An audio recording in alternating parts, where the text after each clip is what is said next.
Hold on. Yeah, hold on. So let's show them your support. The applause for the Guard of Honour here at Cheltenham. We've had one match already today, the game in the Women's T20 League 2, won by Sussex convincingly by 65 runs. They bowled out Gloucestershire for 122, having scored 187 for 6. And now the men's match in the Blast with the South group. Well, one of these two will take a chance into tomorrow to qualify, but only the winner. Here's the table. Surrey and Somerset already qualified, already assured of home quarter-finals. Hampshire have 30 points, 1 to play. Kent 26, 1 to play. Glamorgan 24, 1 to play. Sussex 22, 2 to play. Gloucestershire 22, 2 to play. So Gloucestershire can get to 28. Sussex could get to 30. But they need other results to go their way to have a chance tomorrow. The news this afternoon is that Gloucestershire have won the toss and going to have a bat. Gloucestershire are unchanged, and the Sussex team, from the squad selected, Harrison Ward, Finn Hudson-Prentice, Jack Carson and Brad Curry have been left out. There's a 250th game in T20 for Tamal Mills, and Dan Whiting is here. What might a good score be, do we think? The fact that Jack Taylor chose to bat, I wonder if he thinks the pitch is going to get a bit slower and lower later. I think it's a 200 job. Great to be back with you, Ian, and a very warm welcome to those listening in from Bristol, haven't made it up to the north of the county, and also those from the south coast in good old Sussex by the sea. The team news here is Gloucestershire won the toss and have elected to bat, and Gloucestershire are unchanged. So Miles Hammond, Darcy Short, Cameron Bancroft, Ben Charlesworth, Jack Taylor, Oddie Price, Graham Van Buren, Marshawn DeLanger, Josh Shaw, David Payne and Ajit Singh Dale. Sussex, Ian? George Thomas, Daniel Hughes, Tom Clark, James Coles, Tom Alsop, John Simpson, Danny Lamb, Nathan McAndrew. It's a long batting order. Ollie Robinson, Tamal Mills and Henry Crocombe. So the players not selected from the 15 that were named: Harrison Ward, Finn Hudson-Prentice, Jack Carson and Brad Curry. I saw one or two supporters saying they thought that Curry should have played today. I'm not sure in place of who, but anyway, he hasn't made the squad, so it's academic anyhow. Sussex are an interesting one, aren't they? They've lost to Essex, who are bottom of the table, but Essex have also beaten Surrey, and I think anyone in this group is capable of beating anybody else. Well, Sussex have lost the last 4 and 5 of the last 6, so they were in a much stronger position than they currently are. Gloucestershire, of course, had a terrible start, then won 4 in a row. It's been a question of a bit of a rebuild since then. They still have a chance of getting through, a bit like last year when it went down to the last 2 games. It looks a more awkward finale for them, though, having to go to Taunton tomorrow after this game here. Sussex out in their chiefly blue with amber trim and black trousers. Piping, I think you call it, Ian? Yeah. Piping, that's what you call it. Gloucestershire with Miles Hammond and Darcy Short getting ready to open the batting. Short's been in good form with the bat in recent matches. Yeah, if you bowl to him round middle and leg, it tends to sail over the mid-wicket boundary. Mid-wicket long on, that's his arc. Umpires today are Richard Illingworth, who will be standing at the College lawn end, and Anthony Harris at the chapel end, with your match referee, the ex-Gloucestershire and England seamer, Mike Smith. Yeah, short 414 runs at 34. He is the top scorer for Gloucestershire in the tournament so far, by some distance, in fact. But Hammond Short, their partnership has been pretty decent. They put on against Surrey. Well, they put on 40 against Surrey. Against Middlesex, they put on 100. So they've been decent touch. Ollie Robinson is going to take us away from the chapel end. Crowd, almost a full house. Well, it is a full house here at Cheltenham College, and what a venue. 9, 8, 7, 6, And a full start there from Ollie Robinson. 1. Sorry, Ollie. Enjoy the game. Here we go. Robinson to Hammond, who leaves that one alone. And having a chat with John Simpson. He's played here before with Middlesex, and he said it can be quite difficult to keep here at times. Although the bounce is good, you're standing at the chapel end of the ground on the square, on the college square, and it's never easy for a wicket keeper to sort of work in that when you're not used to it. Here's Robinson. Oh, and that's flicked fine by Hammond, and he's off the mark with a boundary. Just evading the right hand of Simpson. Huge game this. These two sides met finals day last year. Gloucestershire had the better of it, but Sussex won both the group stage games, running a bye in the game to win off the last ball at Hove, and pretty comprehensively beating Gloucestershire in Bristol. Robinson around the wicket to Hammond, who tickles that one fine. That could well be 4 runs as well. It is. This outfield is rapid, and Hammond likes to feel bat on ball early. Wonder how long Jamal Mills will keep James Coles in at slip. He's there at the moment. We saw this morning how quick the outfield was here, and I think it's pace off on this ground. So the 2 men currently out are at deep backward square and deep point.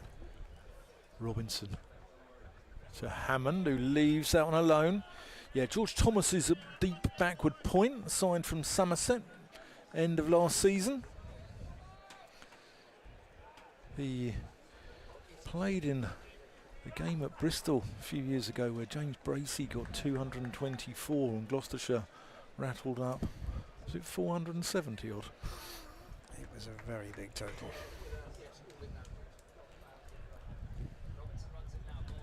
Oh, thick inside edge, and Short scampers through for a single. So 9 off the first over. Daniel Hughes, Sussex had an absolute bumper season last year, didn't he? Not quite so much this season, not in the short format anyway. Yeah, and then the other man outside the ring, in fact, Thomas is coming up, so they've dropped Crocombe out to deep mid wicket, and I think that is Tom Clark out deep backward square.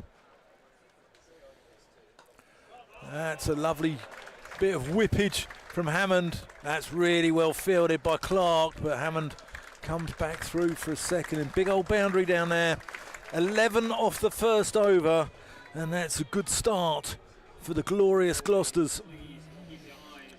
Yeah, plenty of variety in Sussex's attack. Former Gloucestershire loanee Danny Lamb amongst them.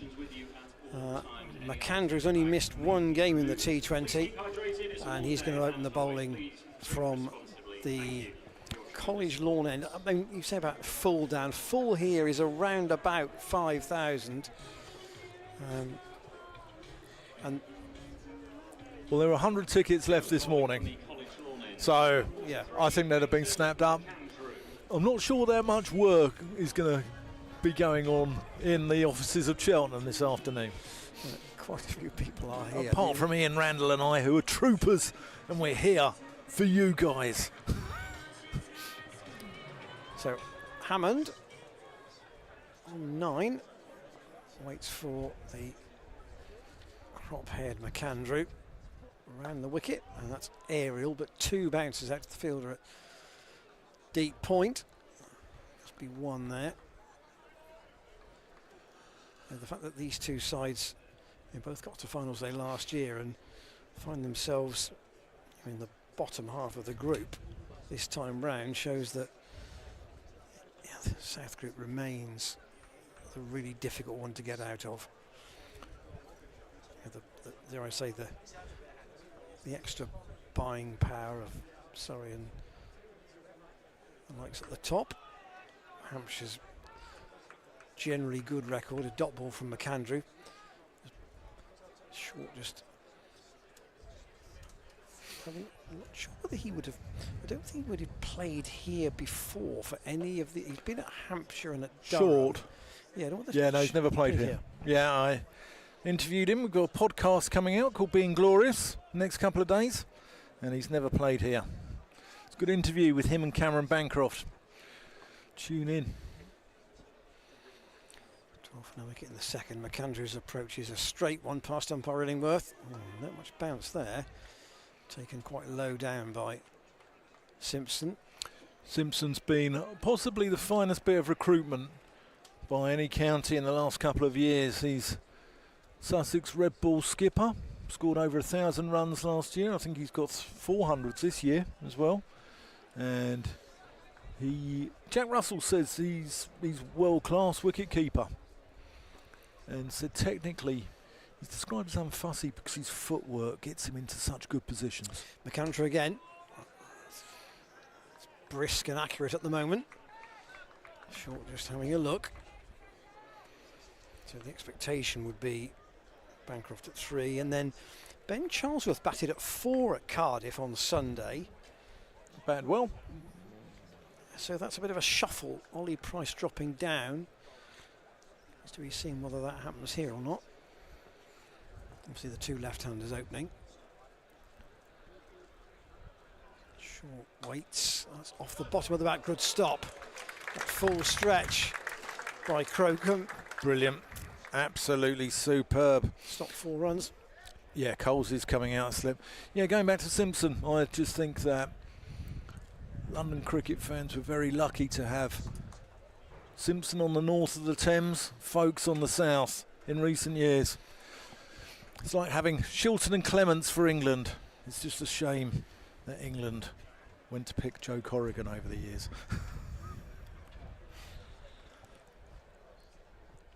So the off stump, Richard Illingworth says that's a wide. Got a great quiz question for you, Dan. I don't expect you to know the answer.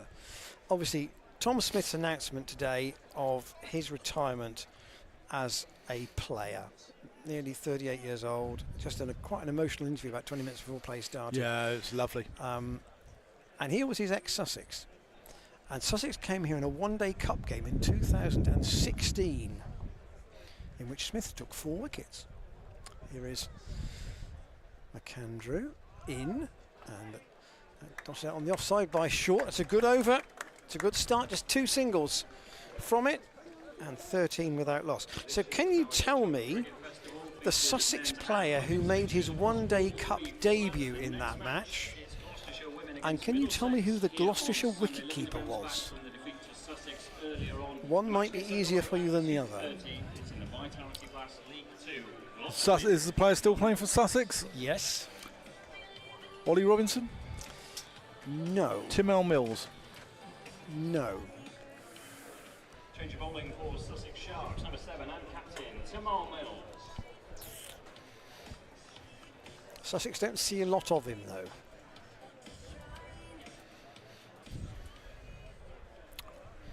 Tim L. Mills into the attack from the Chapel End.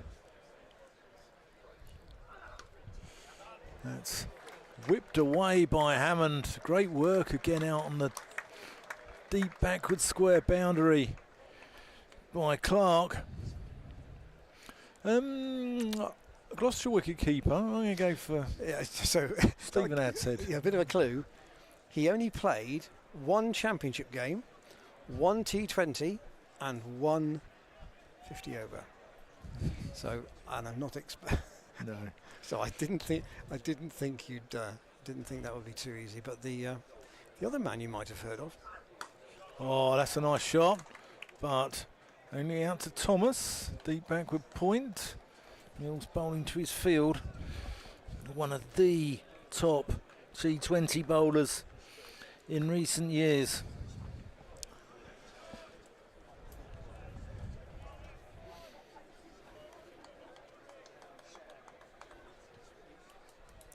Been in the news a bit lately. Donald Trump.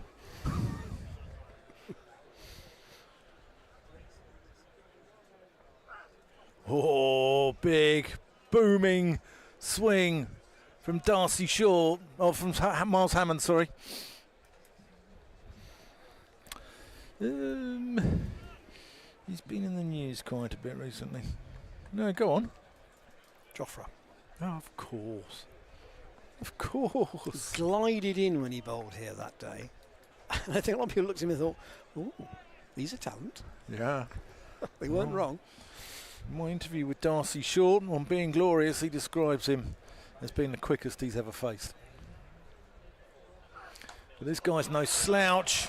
And Hammond picks up Mills over mid-wicket for a big six. And that's ignited this Cheltenham crowd. That was effortless, wasn't it? First six of the day. Man. We've had a match of 39 overs cricket already. Yeah. First one to clear the rope.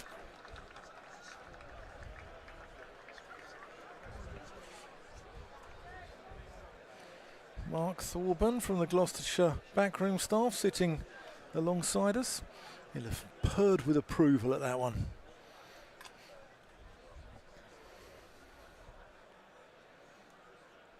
"21 without loss. Hammond drives to mid-on. He's got to be quick.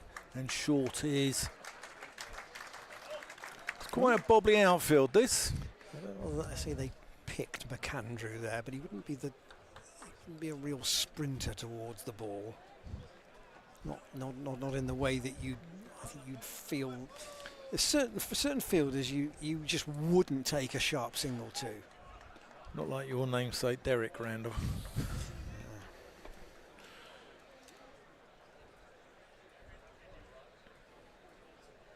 Mills to short. Oh, that's clever. Just using the pace of Mills to work that one round the corner. And that's an intelligent cricket shot. What Darcy Shaw's got, he's got brawn and he's got brain. He can give it the biff, but he can also be deft.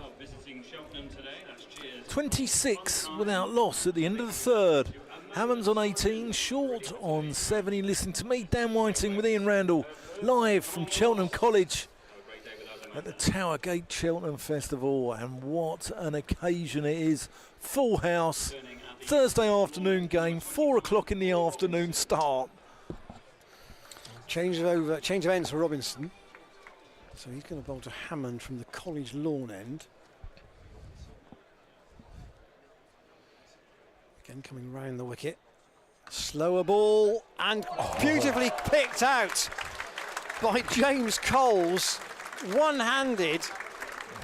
He had no right to catch that really, but he leapt up, flung a left arm up, and the catch stuck, and Hammond has to go for 18. And Robinson has a wicket, and Gloucestershire are 26 for 1. Yeah, Miles Hammond keeps getting starts. He'll be frustrated a little bit. 14 against Surrey, got 48 against Middlesex, but he'll be frustrated that he's getting away to a decent start and then finding ways to get himself out. So it's an Australian double act as Cameron Bancroft makes his way out to the middle. And just in case you were wondering who that wicketkeeper was, by the way, Patrick Grieshaber. Never heard of him. I know county cricket inside out, and I've never heard of Patrick Greasehammer. You're making this up. You look at that scorecard. It's a figment of your imagination. You look at the scorecard for that day. Grease. No,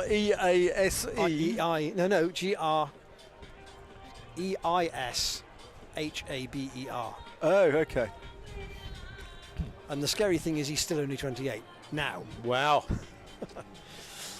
So, Bancroft has come in, and I suspect he will play rather differently to Short.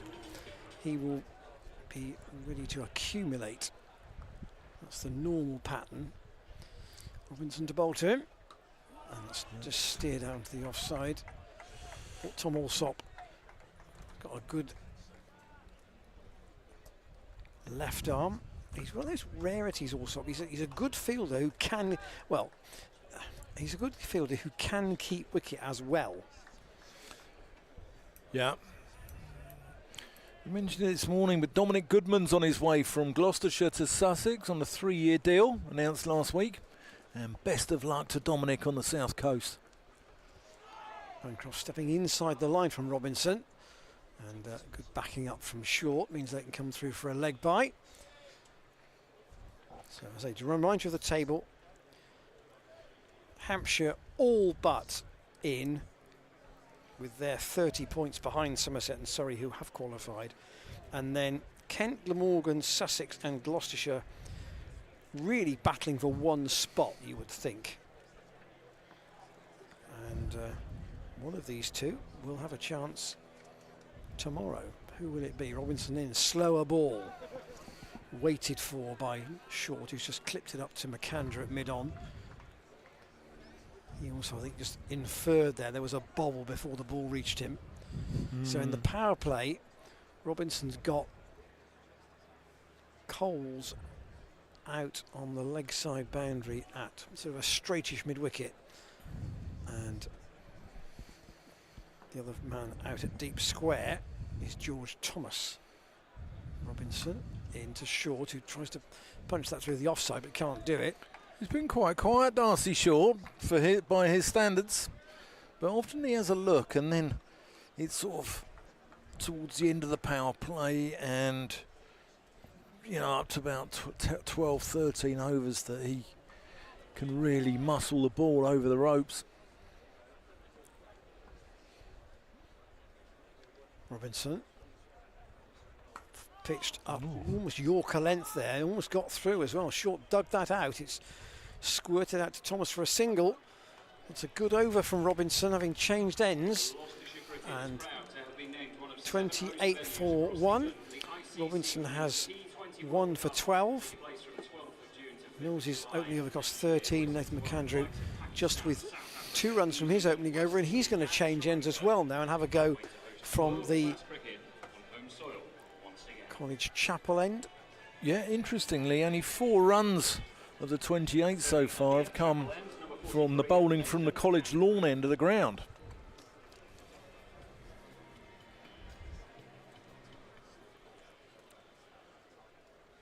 So still Sussex persisting with those 2 players out on the leg side.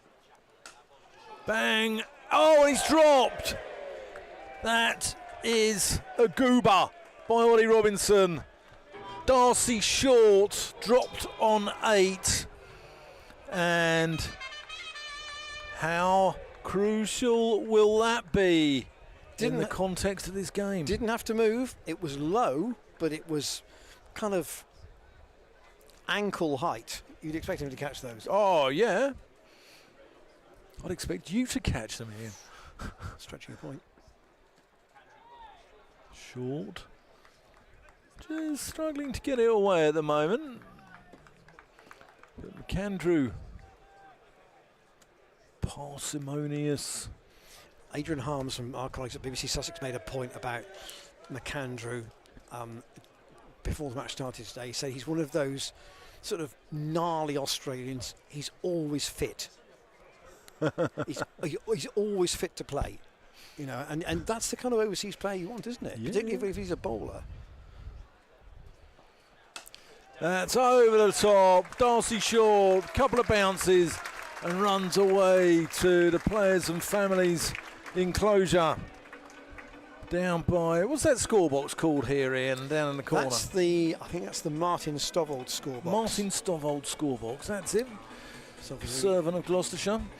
Brother of Andy. And obviously I'd also like to place... Taught here at the college as well. Yeah. I'd also like to place on record, Tom Smith's announced his retirement this morning, having served Sussex and Gloucestershire with distinction. Shaw whips that out to mid-wicket, one bounce. And Robinson just getting a little bit of chip from the crowd. It can be a lively lot down here after an afternoon on the cider. But yeah, Tom Smith, so from Ian and I, thank you, Tom, for the memories. Thank you for being such a gent off the pitch, being so media friendly. And thank you for making us so welcome with the players as well. Well, 12 years as a player here. Yeah. 12 seasons as a player. Is that down the leg side? No, it's not. Bancroft trying to get funky. Trying to ramp it over short, fine leg. Went right across outside his off stump. Our commentary position here is square onto the wicket, so if we can't see wides particularly well, we do apologise in advance, but hey, the outdrop, the backdrop of this outground makes up for these things. That's over the top from Bancroft. Couple of bounces and runs away down towards the Sanford Road end of the ground. 37 for one at the end of the fifth, but that over notable for the dropping of Darcy Short when he had just 8 runs by Ollie Robinson. Yes, Robinson might feel he needs to atone for that by getting a wicket or two. He's got Coles to thank for the one that's already in the scorebook. Yeah, Sussex have got a good one in Dominic Goodman. Again, on and off the pitch, an absolute gent. Last over the power play then. Robinson to bowl it. And I almost thought for a moment that Short was going to go aerial, but he checked the shot and went all the way along the ground to Mills at mid-off. Yeah, Robinson just sort of varies his pace, doesn't he? He's an intelligent bowler. He generally lands the ball in the same area. Tries to hit the top of off, but often comes out. You know, that's just his stock ball, and he's got an effort ball as well. Short waits for Robinson. Again, that's down the ground, all the way along the ground. Gun barrel straight for 4. Towards the College Lawn car park. And it's... the ball's gone underneath the advertising boards. I think they found it. Short took some time to get into his batting for Gloucestershire. There were 2 or 3 low scores to start with, and then he started to motor since then, and the team's results have picked up as well as a consequence. Could be 4 more, and it will be.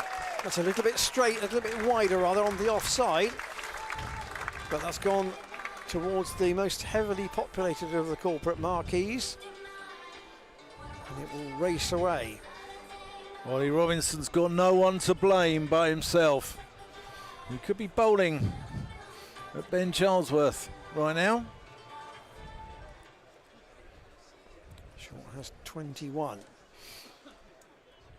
Robinson in his 3rd over. You can see another couple here as well. That's a chase round for Coles. He'll come round the ball because he's got a left-handed throw, or mainly left-handed throw, and Short can come back for 2. It was after that game, actually, that Jofra Archer game that I mentioned, that I spoke to Tom Smith after his 4 wickets, and he referred to Cheltenham as having pockets.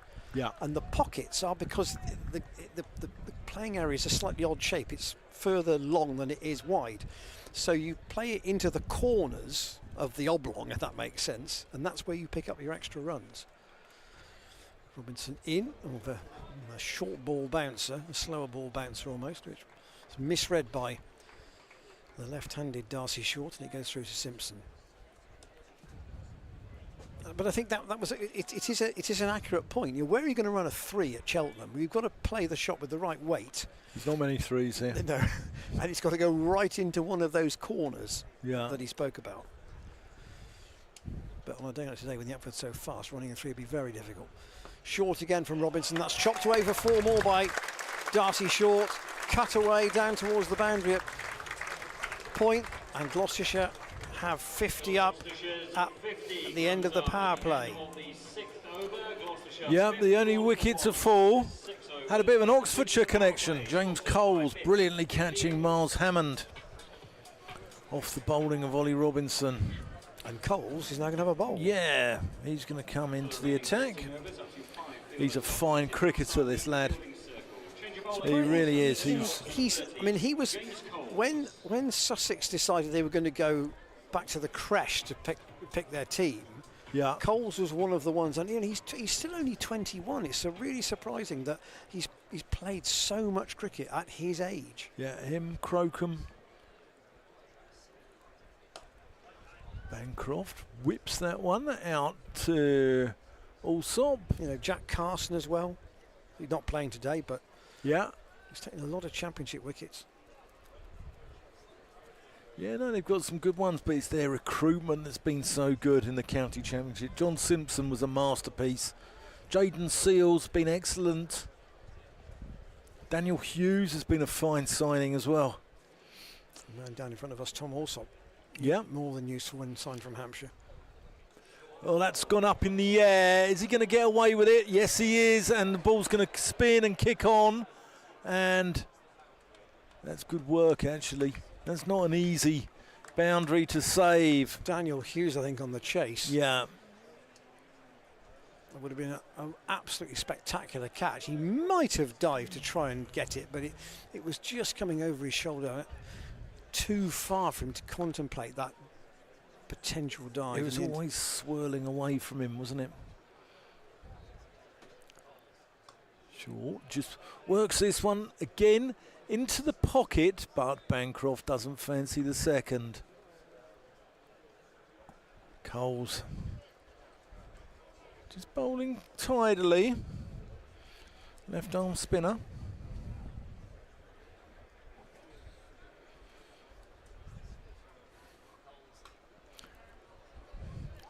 Bancroft will take singles all day in yeah. this situation.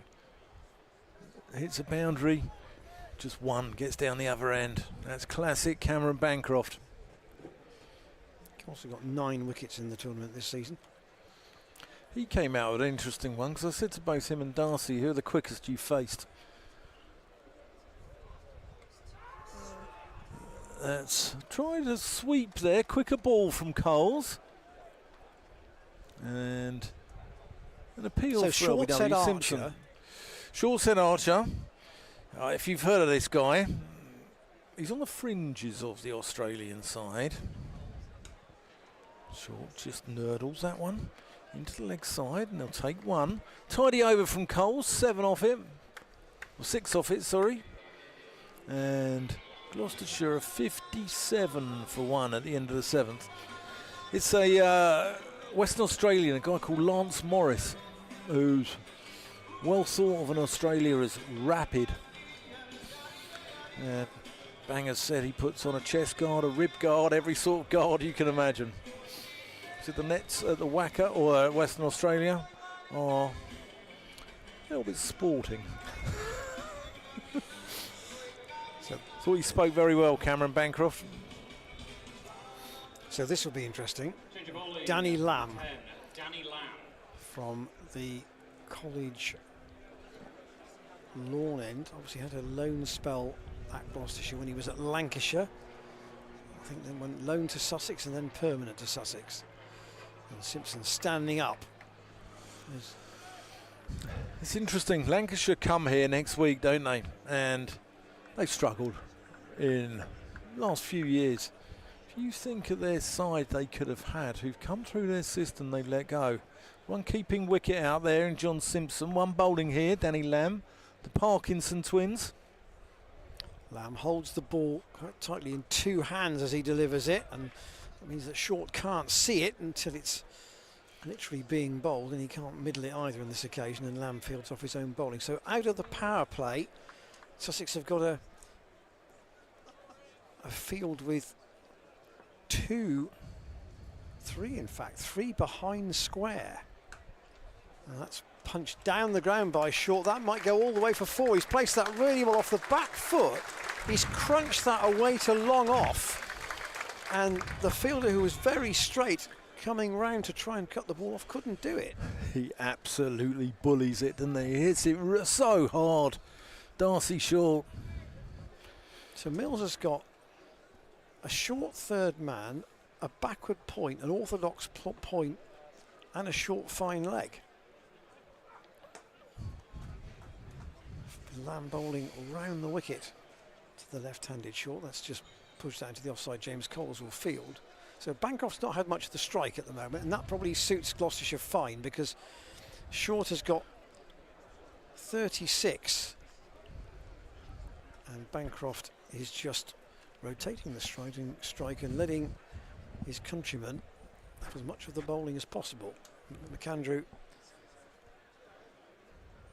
watches as Lamb comes in once more, and again Bancroft does the simple thing, just finds the gap out to Coles on the boundary at cover, and they'll take 1.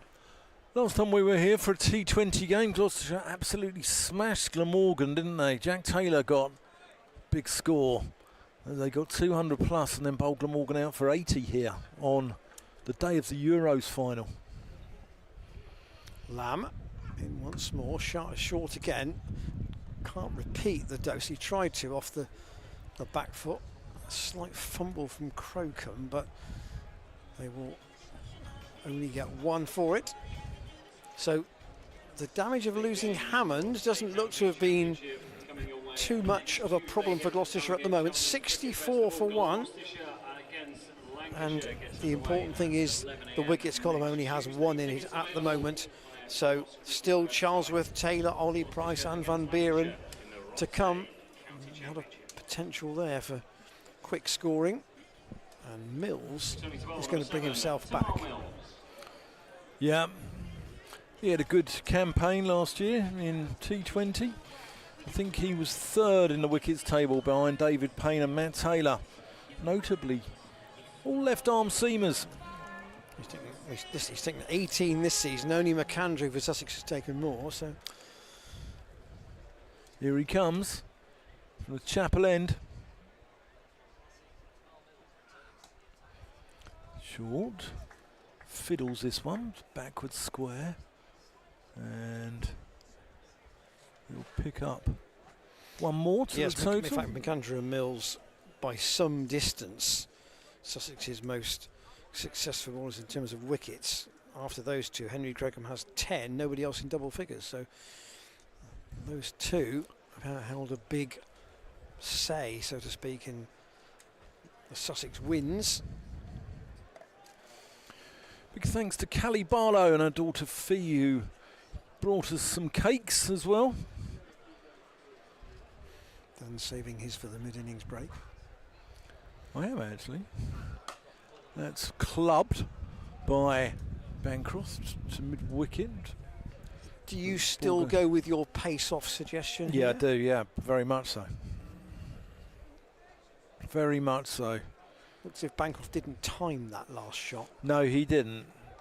But I just think, if you're the seamer, I just think you have to vary your pace, but I would definitely go pace off on here.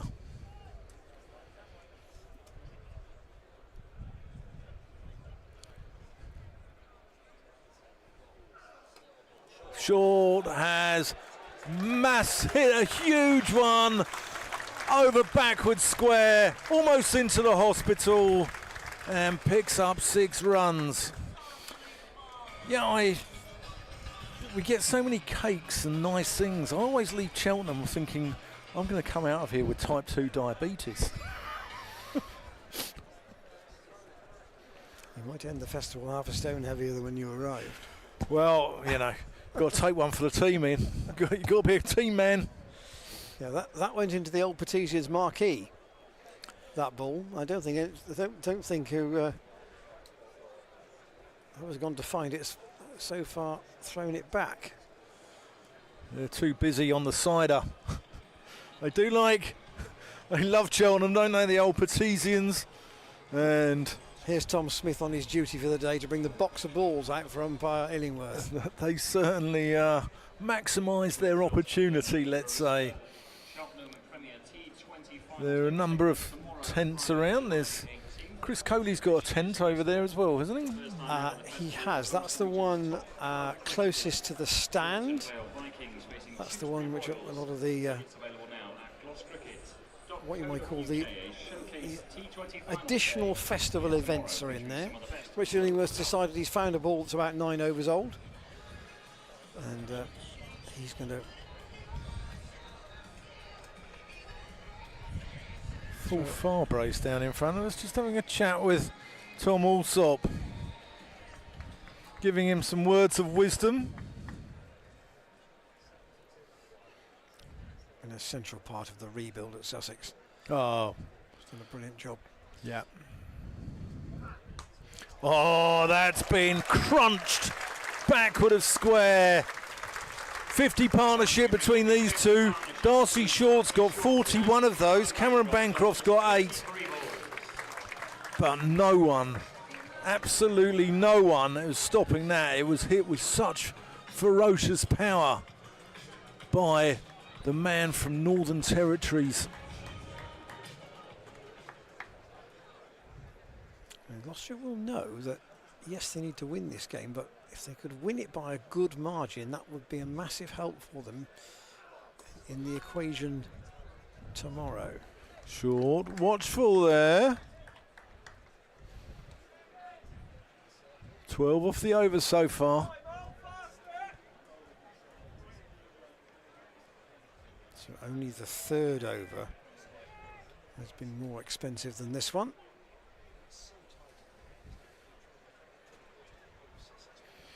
Yeah, that went for 13. 76 for 1 in the 9th. Short plays this one back on a square. He'll retain the strike. He's 1 shy of his 50 off just 35 balls. Gloucestershire a 77 for 1 at the end of the 9th. Interesting shot. I think Short felt he missed out on that last delivery because he almost threw his neck backwards and his head looking to the sky. And now McAndrews has changed positions here with Tom Alsop. So he's gone to... I think Alsop's getting a message out there. That backward square, and Alsop has gone away to long on. Danny Lamb to continue, and chopped by Darcy Short straight to Mills at short third, no run. They've got those 3 men, they've got 4 fielders behind square for Lamb.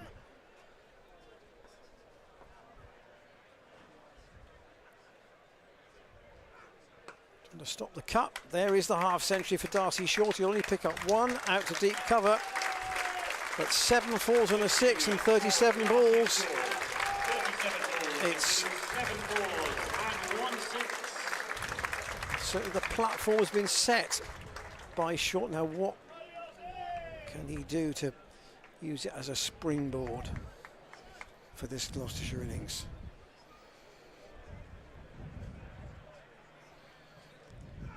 Lamb over the wicket to Bancroft, who will just take 1 up to long on. A hint of a misfield by Crocombe, but he got away with it. Short's 4th 50 of the tournament. A bit of rain in the air. There was a bit of rain in the air about 20 minutes before the start. Yeah. There certainly wasn't forecast to be when I looked over the serial this morning. McAndrew round the wicket to Short. He'll take 1 out to deep cover.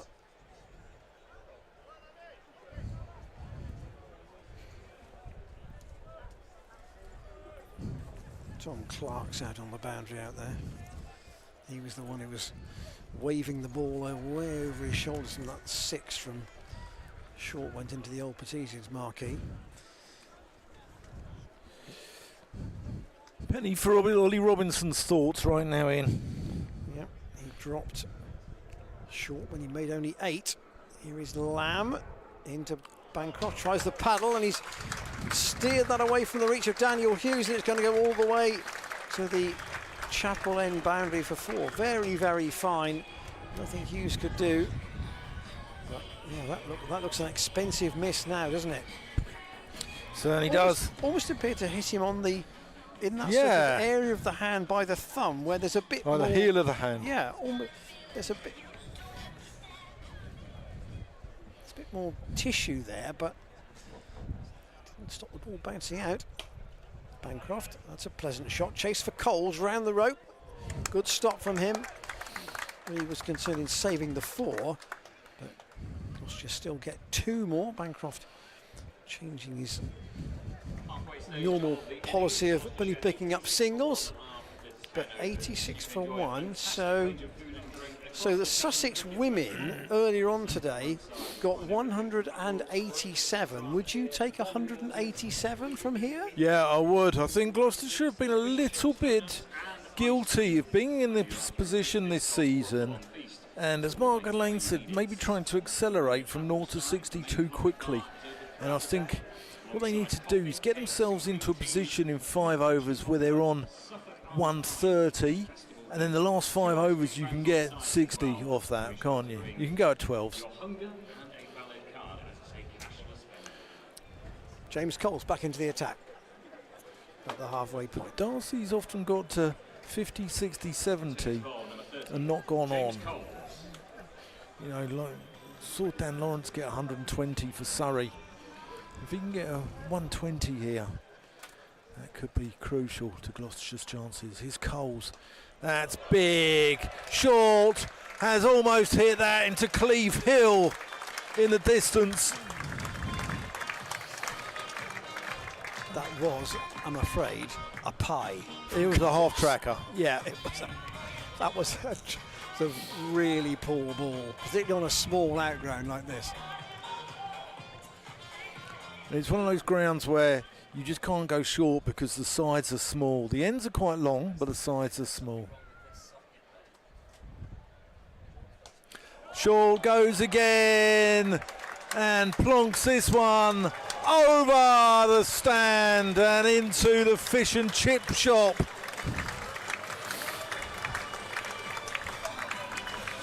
Cotton chips, please, Darcy. Yes, that's a bigger and rather more orthodox hit. That's his area. That's what he likes. The ball has been returned, no doubt by a 9-year-old who's having his own test match behind that stand. Yeah. One of the parents down there, I'll be watching what's coming over the stand because Darcy is on the charge.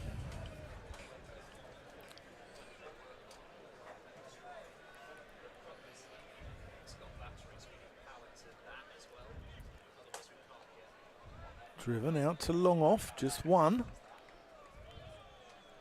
They'll be more than happy. Yeah, you see Gloucestershire have got the slow bowlers. They've got the Graham Van Beer, and he's bowled very well in the competition, may I hasten to add. They've got Ollie Price. They've got Jack Taylor. And they've got Darcy Short. Bancroft gets that into a pocket. There's 100 up in the 11th over, and I think Gloucestershire will be pretty pleased with their total so far. Yeah, and Short has 64 of those. Coles over the wicket to the left-handed Short. Oh, that's fired in. Good take from Simpson. Just makes keeping look so effortless. The best of his generation.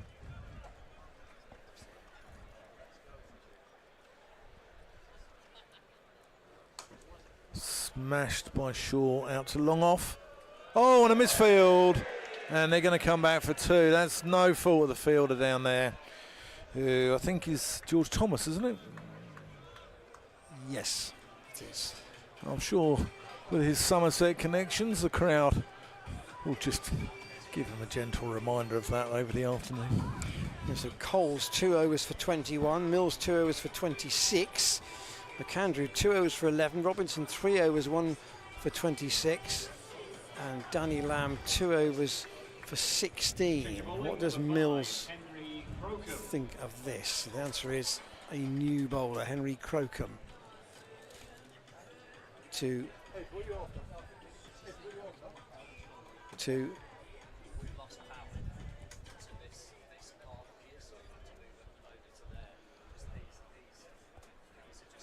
Crocombe into Bancroft, right arm over the wicket, and Bancroft clips that into the leg side. There is a man at deep mid wicket. There's nobody in on the single on that side of the ground, so just be a single.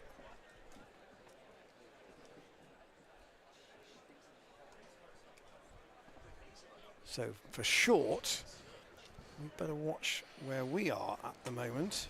Yeah, exactly. Because it's a good clip.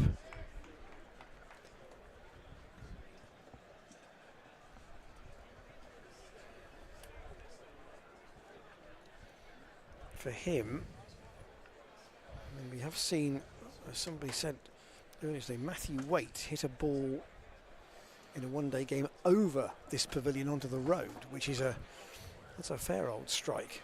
Yeah, but short.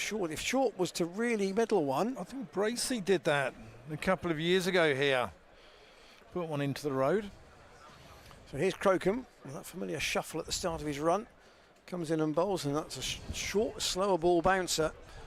And Short doesn't really read it, and it comes away into the leg side for a leg bye. Yeah, I think you know, the national counties have a link with a county like Oxfordshire.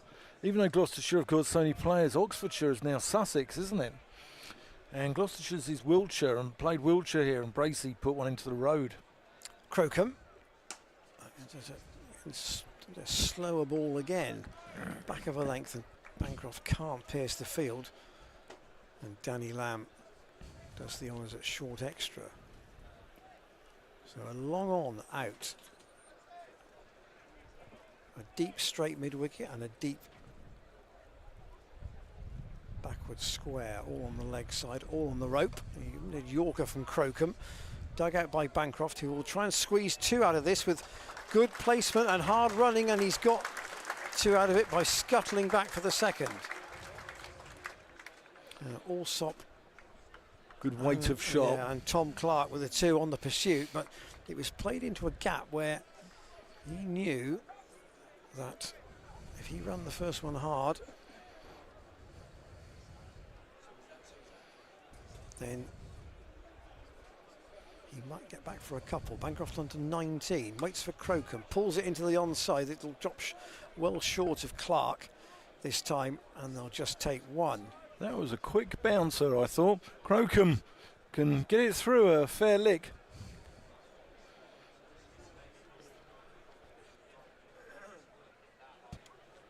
McAndrew just making his way back to the deep square boundary on this pavilion side. Just the 1 wicket so far to Ollie Robinson. Here's Crocombe in and flicked away by Short towards McAndrew, who takes the catch. Short goes for 66, and a bit like 1 or 2 of his other innings that Dan mentioned, it might have been a really big effort, but at least he scored his runs quickly, and he's given Gloucestershire a position from which they should be able to accelerate, and he's made his 66 off only 45 balls. 81 the partnership. Looks a bit annoyed he's got out, understandably, because he looked pretty well set. And Ben Charlesworth stays at number 4 in the order. And rightly so, he batted very well against Glamorgan the other day. And I think he's turning into a fine cricketer. He's been around the squad a long time now. Made his debut when he was he 16 or 17? And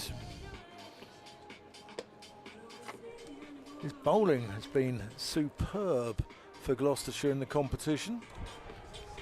My brain says he was 17. Against Middlesex. He got 50 on debut, didn't he? McAndrew is coming back in from the College Chapel end of the ground. Service for Sid Lawrence there, a memorial service for Sid Lawrence. The funeral's tomorrow at St Mary Redcliffe in Bristol. That's driven pleasantly, but well stopped by Crocombe. And the right and left hand combination is maintained with Charlesworth coming in at number 4. But yeah, tomorrow David Lawrence's funeral, St Mary Redcliffe, Bristol. The back to the ground after where I believe friends and family will be in one room, and then fans can go into the Thatcher's Bar, and I'm sure they'll be well attended. Charlesworth, oh, that was going back onto the stumps. That's why they warm up with football beforehand. Charlesworth showing the left foot of Lionel Messi and kicking that one away. That was quick thinking. It was very quick thinking.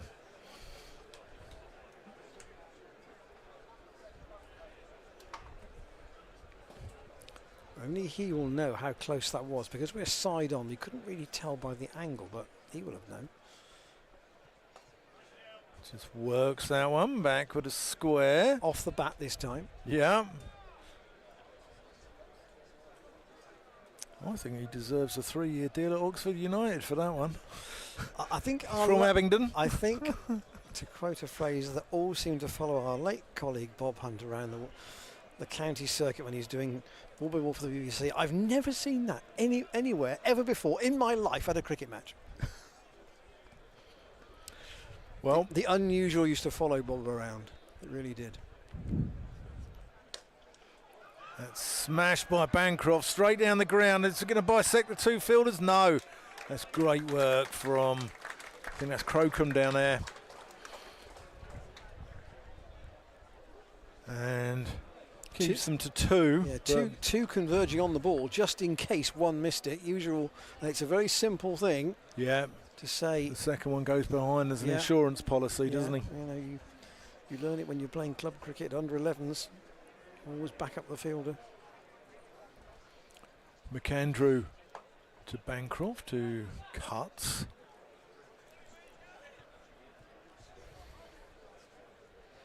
Sussex just getting themselves back into the game here. Bancroft only 2 boundaries so far, but that's just the way he bats. In fact, it's an outgrown with a fast outfield and he's still striking at 126. Small playing area. It just doesn't change the way he bats. Look how deep Charlesworth is in his crease. Front foot on the line. Hoiks that into deep mid wicket, and they'll amble through for a single. Good over that from McAndrew. 3 overs, none for 17 for him. Crocombe will no doubt get another one, having taken 1 for 4, but that's 2 good overs in a row for the Sharks. Men out so far for Gloucestershire. Miles Hammond caught by Coles. Good one-handed catch off Robinson for 18. And then Darcy Short, the last over from the College lawn end, caught by McAndrew at deep square off Crocombe for 66. 7 4s and 3 6s. And here is Crocombe to continue from that end of the ground. To Charlesworth. Waits for that, and Bancroft has to go back because he's found the only man on the offside in saving the 1. Talking of Charlesworth, good news for Gloucestershire fans. Luke Charlesworth is on his way back. Wasn't expected to play again this season. due to a back injury, and he's making his way back into cricket, which is great for him. Crocombe, past umpire Edingworth, helped his way by Charlesworth. That's 6 more. Where's that gone? That's gone past the player's marquee and almost into the Thurston Road. Just helps it on its way. He might need another ball from that, unless it's hit the railings, which it obviously has done because it's been thrown back in by a spectator. They might want to have a check and see what sort of shape and condition it's in first before we continue playing with it. But it's a clean hit from Charlesworth, but it was one of those ones where the ball was going down the leg side, so just make sure you time it right. He got onto that really quickly though, didn't he?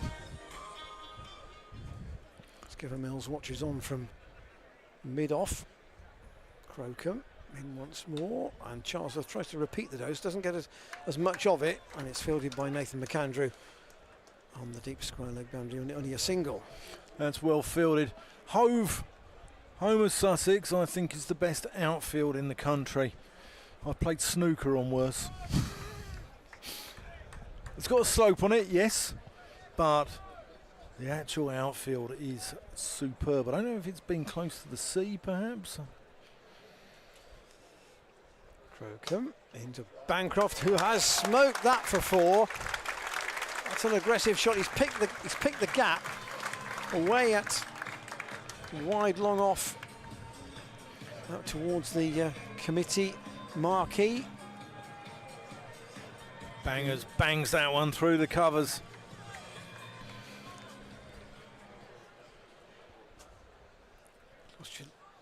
With a 6 out of 4 already in this over. Bancroft to want 2 here. That's the way he played the shot before, away out to wide long on. And again, they'll come back for a couple. That's, in a sense, knowledge of the venue and where you can get your 2s with relatively low risk. Yeah, he's Cameron Bancroft, the thinking man's batter. This is a good over. 13 off it so far, 1 ball to go. Bancroft waits for Crocombe and tries to pierce the field once again. Good diving stop from James Coles, and Bancroft is cross because he knows that that could have gone as well. It didn't, but still 126 for 2, 6 overs to go. Could still be north of 180 from here. Oh, I don't know, fancy getting 12 and over from here. 8 wickets in the hutch. Last 6 overs, I think they'll fancy 2 a ball from here, which would give them, what's that, 6, 12, 72? 198. Yeah. But, as we've said, sometimes you can't just get from 0 to 60, you have to accelerate slowly. So Danny Lamb is going to be... So he's been as economical as anybody. Yeah. So far. 2 overs for 16. And he, other than the spin of Coles, he would be, I'm not being unkind to him here, he would be the least pacey of the other bowlers. Lamb to Charlesworth, who absolutely screams this one into the stand in the Sanford Road end of the Sanford Road side of the ground. And the gentleman in a pink shirt turned his shoulder there. I don't know whether he was trying to save his beer or what, but it's always well to watch as well to watch the ball. Save your beer. Might have a bruise on his arm in the morning. Still worth it. Save your beer. That's a good Yorker from Lamb as Charlesworth gets it away for 1 into the offside with Daniel Hughes. George Thomas doing the fielding. Daniel Hughes he's the danger man for Gloucestershire, isn't he? He's the man at the top of the order for Sussex who can be a vandal. He can cause destruction. Bancroft nails this one into the covers, but can't pierce the field. A yard either side of that fielder, and that was 4 runs. Thomas again being picked out. It's been a busy boy this afternoon.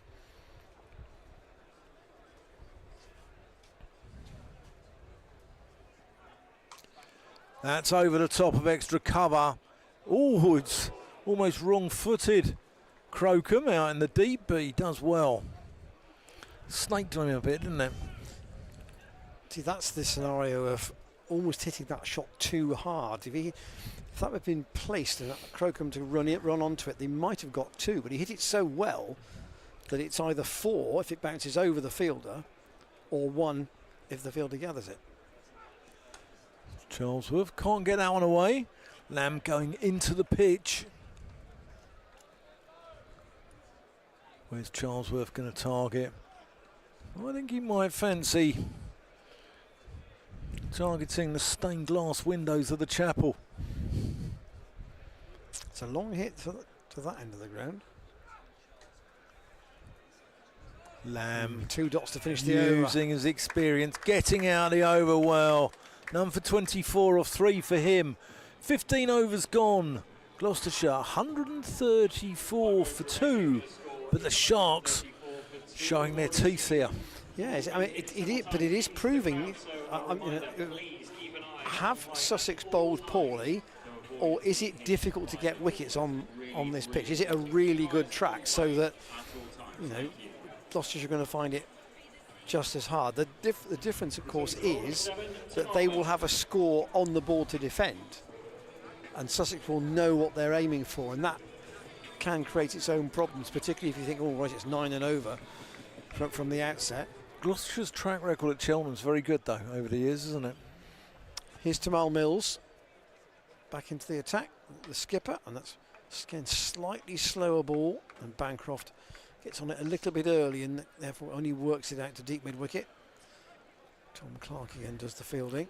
Yeah, Hove for me is one of my favourite venues in the country, and the Spen Karma stand at the side of the ground there is a thing of beauty. It is one of the stands, I think, in English county cricket.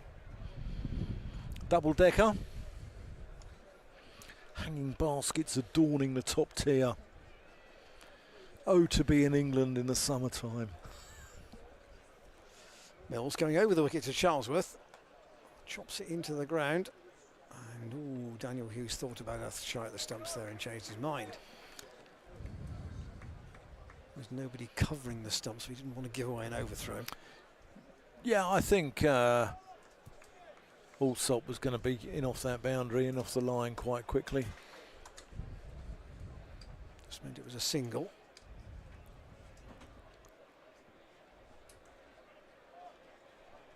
This is the 16th over, 136 for 2. Mills around the wicket. That was quick. Bancroft with 1 run up to James Coles at long on. This is Mills' 250th. Yeah, what a great career. T20 appearance. I mean, I think he recognised pretty soon in his life that his back was not going to allow him to play multiple long-form games. Well, it happens, doesn't it? You know, you look at David Payne is now white ball only, or T20 only, due to ankle issues. There's Mills into Charles, so back over the wicket. Oh, he didn't middle that. That was get off the inside half of the bat towards the bottom, and Allsop does the fielding. 1 more. It's a good over this from Mills. 4 singles only at the moment. So what have they got left? Robinson's got 1 left. Lamb has got 1 left. McAndrew's got 1 left. Crocombe's bowled 2. So they've used 6 bowlers, so there's some flexibility for Mills here.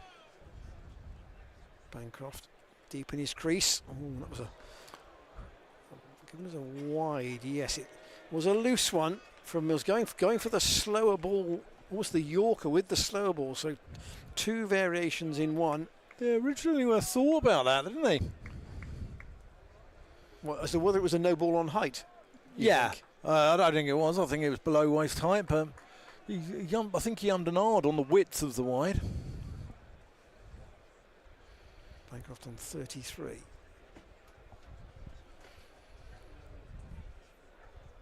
Mills, left arm, pulled.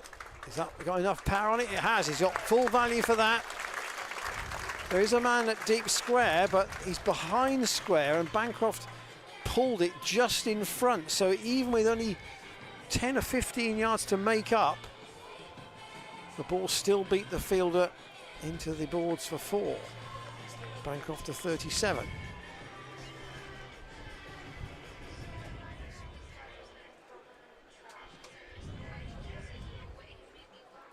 .143 for 2. So 4 overs after this.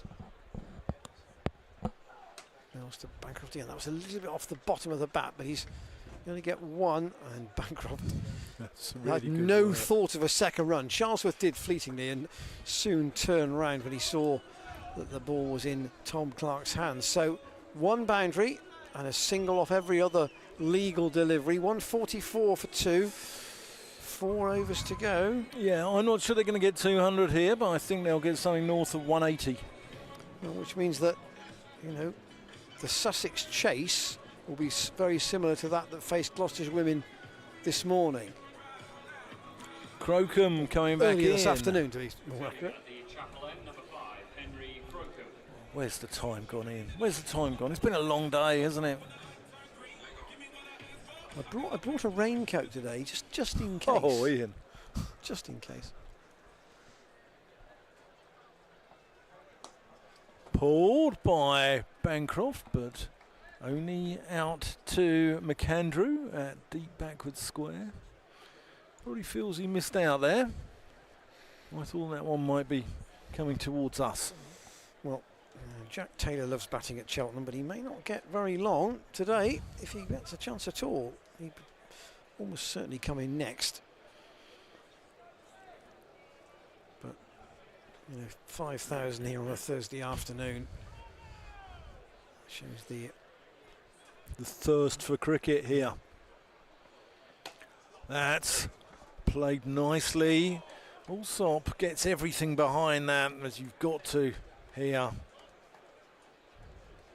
There hasn't really, I mean, Robinson's catch is the one glaring beacon of this, but other than that, Sussex's outfield's been pretty good. There hasn't really been a fumble by anybody. No. Allsop going for the mullet and Tash look. That's well bowled by Crocombe. Right in the hole. Nothing Bancroft could do with that, apart from drop a bat on it and the ball dribbles back to the bowler.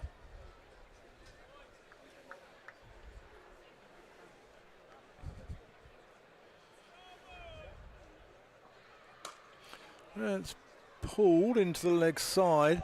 Again, he's found the pocket intelligently, Cameron Bancroft, and picks up a couple. I'm not sure that was not meant to go a bit squarer than it did.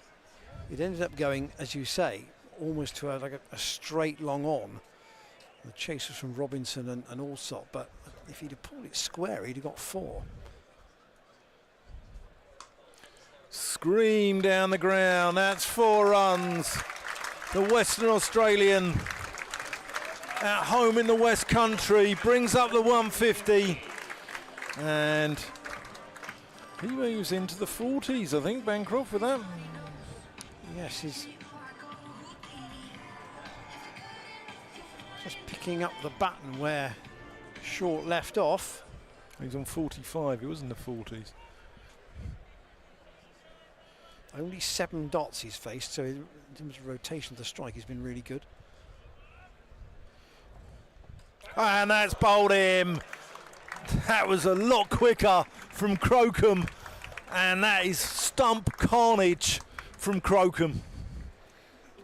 Well, Bancroft knew that last shot was the sort that Gloucestershire needed on a more regular basis in these closing overs, but 45 off 33. Not always typical Bancroft in this competition. But that could be a key contribution. Very popular man, Cameron Bancroft. Came to Gloucestershire back in 2016 and has returned beginning of last season, to come back for a second year. Well, I think he likes life in the West Country.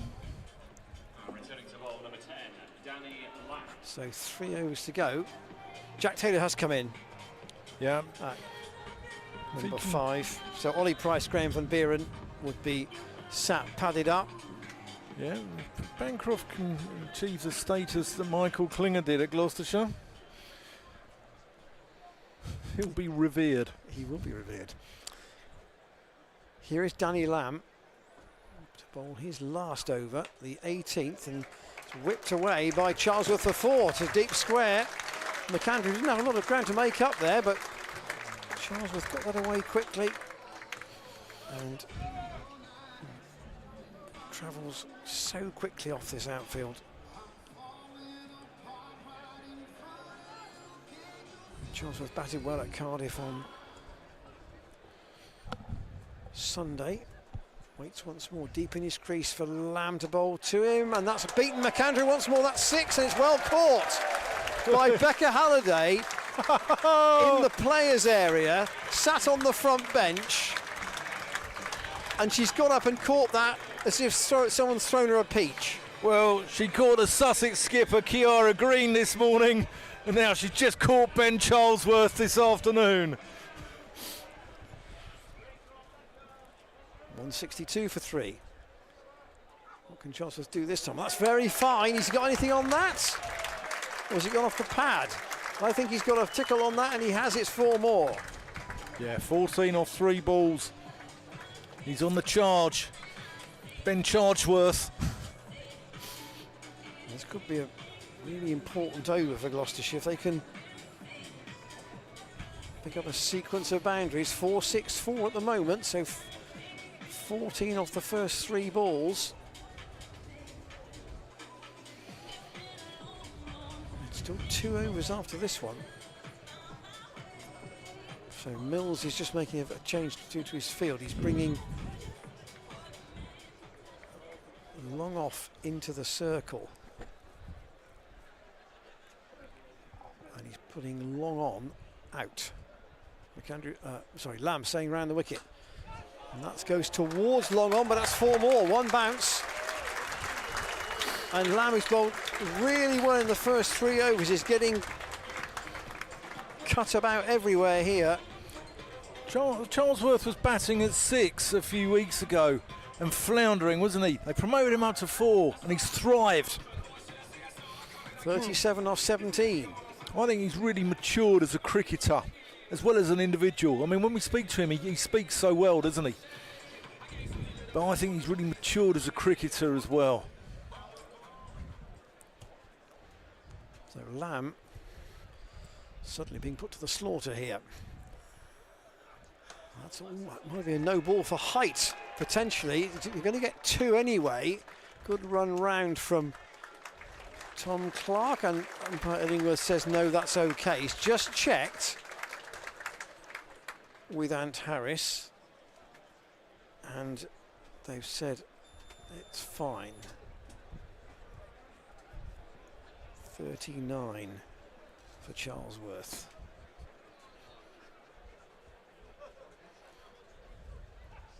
Lamb around the wicket, and he fires him into that. What a good stop by James Coles. He really had nowhere to go with that. Did he dive forward? Did he try and just block it? Charlesworth maintained the strike. He had every ball in that last over, and he's kept the strike. But it's a really important one because 21 off it. 21 off the over. And that is, that could make a massive difference. Yep.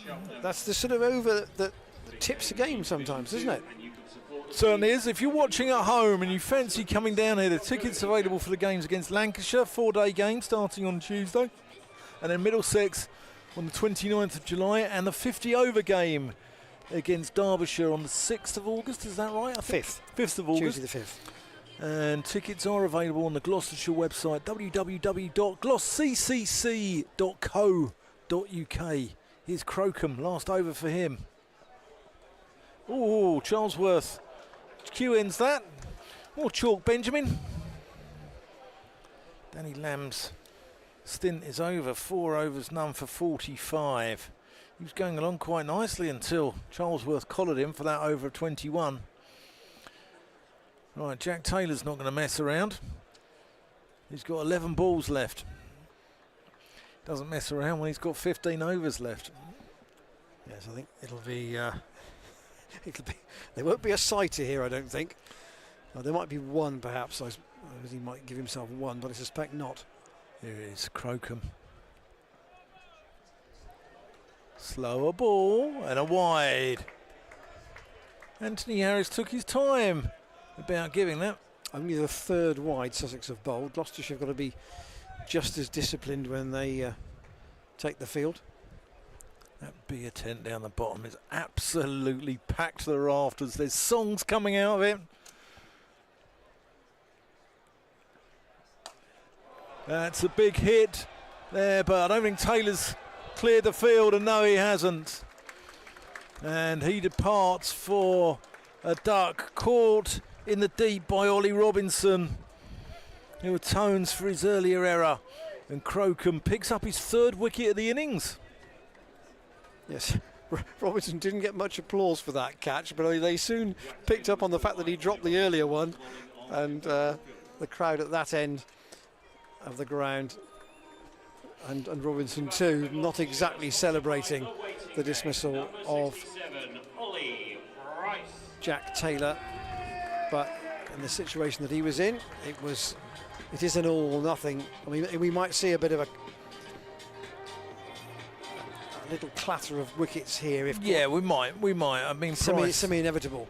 Price was out for 10 the other day off his third ball, having hit the first for 6 and the second for 4. I described him a few years ago here as the king of Cheltenham. I think he got 300s here, didn't he? That year, 2023.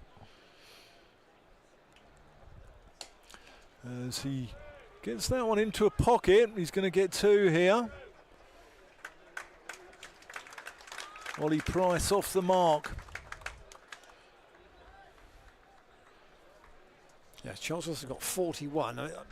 It's not to say that Ollie Price does not have batting ability, of course he does, but in this situation, Charlesworth just needs to face as many of the remaining 8 balls as possible. I say there are 9 because one of those was a wide. So 3 left in this over. Slower ball from Crocombe.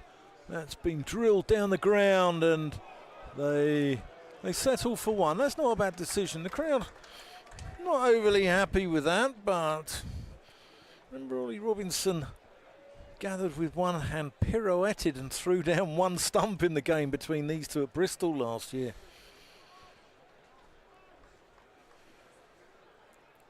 Charlesworth 41 off 20.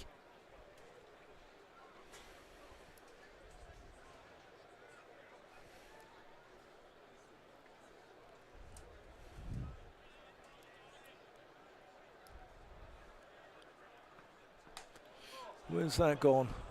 That's in the air. It's just short of the fielder down there. Thomas out in the deep. Things haven't quite gone for Sussex. There's been quite a few just dropped short of the field, haven't there? But this is good stuff from Crocombe. 6 off 5 balls at this stage of the game. Just what Tim L. Mills wants. Price drills that one through the offside. I think he's not going to get 2 there. It's good work out in the deep. And Crocombe's spell finishes with him 3 for 32 off 4 overs, which in the context of the game is more than respectable. That's a good effort. Yeah. So, who to bowl the last over? McAndrew is the answer to that. So, Robinson will not bowl at the end of the innings. Coles will. They've only had 2 overs of spin, interestingly, with James Coles. Bit of the Human League. Ian Randall had a haircut like Phil Oakey from the Human League back in the day. That's a very long time ago. So Ollie Price to face the first ball, the last over from McAndrew, and he sliced that straight to Mills at short third man. So Ollie Price goes cheaply, unsurprisingly.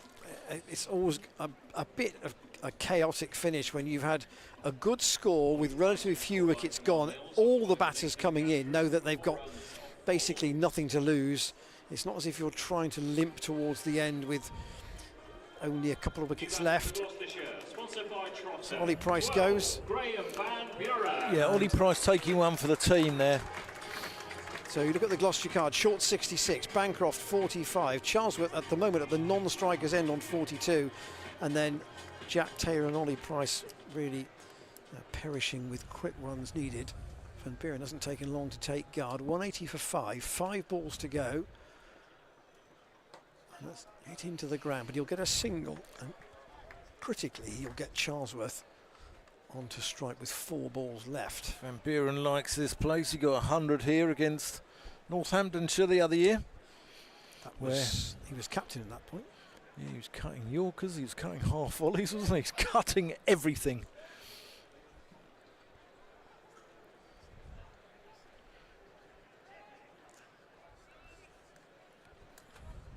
So McAndrew with a catch earlier on. They'll be putting this way wide of Charlesworth's off stump. A wicket in this last over. He's got a man out at deep cover, a man at backward point, a man out at long off. Staying over the wicket. And it was fired across. Ben Charlesworth, who went for the big blaze down the ground and didn't get a touch. Yeah, I think Charlesworth was looking to put that one into Stow on the Wold. That was Dan's breakfast stop today on his way to the match. Well, you know me, classy individual like me. McAndrew to Charlesworth. He goes to the reverse, and they're going to try and get a run, and they do get a run. McAndrew should have run him out. They've run a bye to John Simpson, and Charlesworth really shouldn't have got to the other end, but McAndrew didn't take the ball cleanly. He fumbled it, and a full-length dive from Charlesworth gets one more to the total. He wouldn't be the first Australian who's fumbled a run out like that, would he, Nathan Lyon?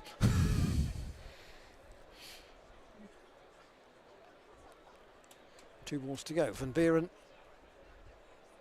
on strike. This is a good final over from McAndrew at the moment, and he's only going to concede 1 there as well. So 2 off the bat and a leg by in this over. Yeah, it's a really good finish. Considering Crocom's one only went for 7 as well, I think Sussex will be pretty pleased with the finale. So at the moment, only 10 runs off the last 11 balls. It could have been a lot worse, but it negates that earlier over from Lamb that was expensive. Last ball then, Charlesworth waits for McAndrew, and he pulls it into the onside. They'll try and run 2. Van Buren will scuttle back, and they've done well to get 2 out of it, and Charlesworth finishes 44 not out, and Gloucestershire finish on 185 for 5. They have not quite matched the Sussex women's score from earlier on today, but very, very nearly, and they are well in the game with that score, unquestionably. The wickets for Sussex, 1 for Robinson, 1 for McAndrew, and 3 for 32 for Henry Crocombe. For Gloucestershire, 3 scores of 40 or above. Charlesworth 44 not out, Bancroft 45, Short 66. It's going to be a good chase for Sussex. If they're going to get close to that, they're going to have to bat well. Yeah, credit to Nathan McAndrew. 4 overs, 1 for 21. Bowling in the power play at the top as well, not easy. And I thought he was absolutely outstanding. We'll be back in about 8 or 9 minutes, and we'll see if Sussex can hunt down this 185 for 5 that Gloucestershire have set, or whether the glorious Gloucesters can keep their dream alive until tomorrow night by visiting Somerset. We'll see you in a minute.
reaction, if I'm honest, but there we go. It's a nice So place, I it sure is. think, And also, I'm not sure what, we does it take just the head suddenly here happen? from But I another think Evesham this is something resident, we're going to have to which watch is with this Finn and equipment his because teammate Rowan, and their team name is How Do You Like it's These so Apples? hot. Well, we'll find out, And I won't we? think The kit. Yeah, Find out. the You've got to push the apples kit. to our cricketers So over on the far I'm not side, sure if we then can take it continue to back. use that or not. We'll have to It's a see. We'll relay see how it race, goes in the and second. then So your if team it goes. trips that, And it's first past the then post. Good you luck, know, guys. we're in the same Okay. position. You had it on So it looks like all Joe's day. taking the first leg, Yeah. along with Rowan. All day.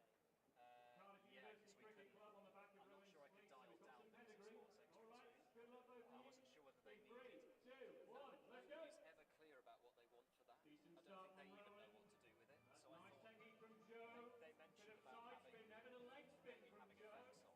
Don't lift that apple. Yeah. Don't lift that apple, Joe. I don't Off. on. Come on, Alfred, you've got to keep all Like everywhere else, they're now saying they want to Joe's off in the lead. from Here's the sports all-important extra. It's like they want turnover. something Here we go. played so that people know that it's working. Putting him in the But I top. think they ended up going back to the Doing loop. well. But But here comes yeah, Finn. it just- Finn's got a bit of momentum, and think he's pretty it- close I to think it making the tripped the final switch, turn. Here and we go. that Give them has- all your support. Who's going to win? that's The then battle of the blown apples and the Evesham. two Here we power go. sockets Here we there. go. But And it looks like, yeah. I just, I couldn't keep it any. I was already actually insulating it from the sun Victory in an Evesham to stop derby. that from getting Trying to to think of Well, anything no, else. huge, huge. we just need to. I'm going to have to get them to. So actually, after we're done, I think what I'm going to do is test plugging it directly into that box down there, and then if that works, then I'm just going to. No extension. Yeah, as in no 5G, 4G. Oh no, but of course that isn't working now, is it? No, cancel that. Of course that doesn't work because The question would be, they can't get into the Wi-Fi. Apparently, it's the firewall of the Wi-Fi is stopping us from connecting through that completely. Picking up the victory today. Well done. is there a socket? Can you take it How home? many No, extensions have you absolutely got? not. We need it for next year. Couple. Yeah, no, so All right, thanks the ever so point much. is, if you reduce the number of mains extensions, will that reduce the possibility of Final going? preparation. I don't know, to be honest. Outfits ready. But it may we'll sort of know from That's what I would this innings a try. bit. Yeah. That's what I would try. I mean, we're plugged into the first one now in the chain. So last time we were at the max because I think the last one, I think you're on power from that end here, and basically we were at the very end of. So that's what I would wonder. Yeah, it's just a flipping nightmare. Like and what pisses me off most is the fact that it's always the BBC that has these problems. It's never clubs get their streams up and running absolutely fine the whole time, and it's always the BBC that look like the bungling incompetents that can't get themselves on air. But whatever. One of those things. First day. Things happen on the first day. I was thinking everything was very smooth when we actually got in first time this They're morning. always fuck up there. Fun? They're always fuck Oh, up yeah. there, whether it's power going or whether don't put the umbrellas up or we get rained on or we get 39 degrees we were here the first year. First year I worked here, first day I worked here, 39 degrees. Remember that against Hampton?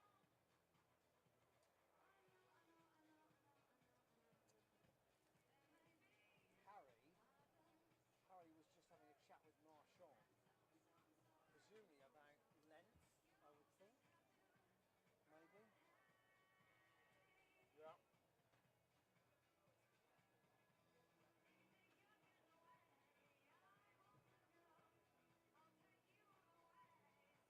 So he hasn't signed. So there's no news of a retention. Spoke to Nick Bracey. Bracey Welcome back, match umpires. Sorry? Richard Illingworth and Anthony Harris.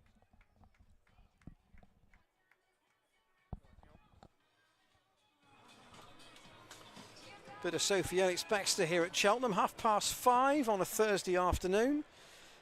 We still have the Sussex response to Gloucestershire's 185 for 5 to come. There was just a very, very light shower about 20 minutes before play started, but there's some grey cloud to our right over towards the Charlton Kings end of Cheltenham, but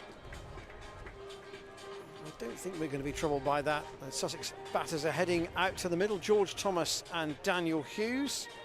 So 186 to win, just over 9 and over.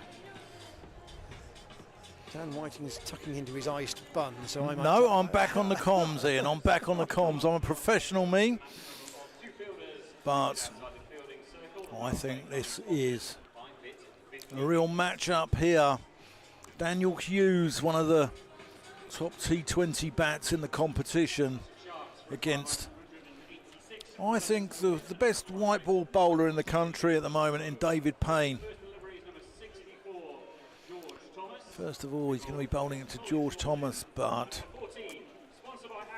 what a matchup. Crowd So loving David Payne. you have a change of ends, Dan? You going to take the College lawn in? Can do, yeah, I don't mind.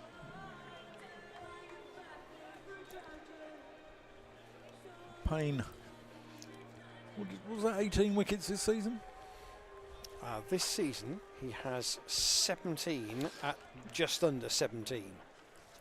And an economy rate of pretty good. 6.21. That's good. Here he is, and almost makes it number 18 as Thomas gets a little bit late on that, and the ball dribbles out into the onside. Here we go then. This is what the crowd have come to see.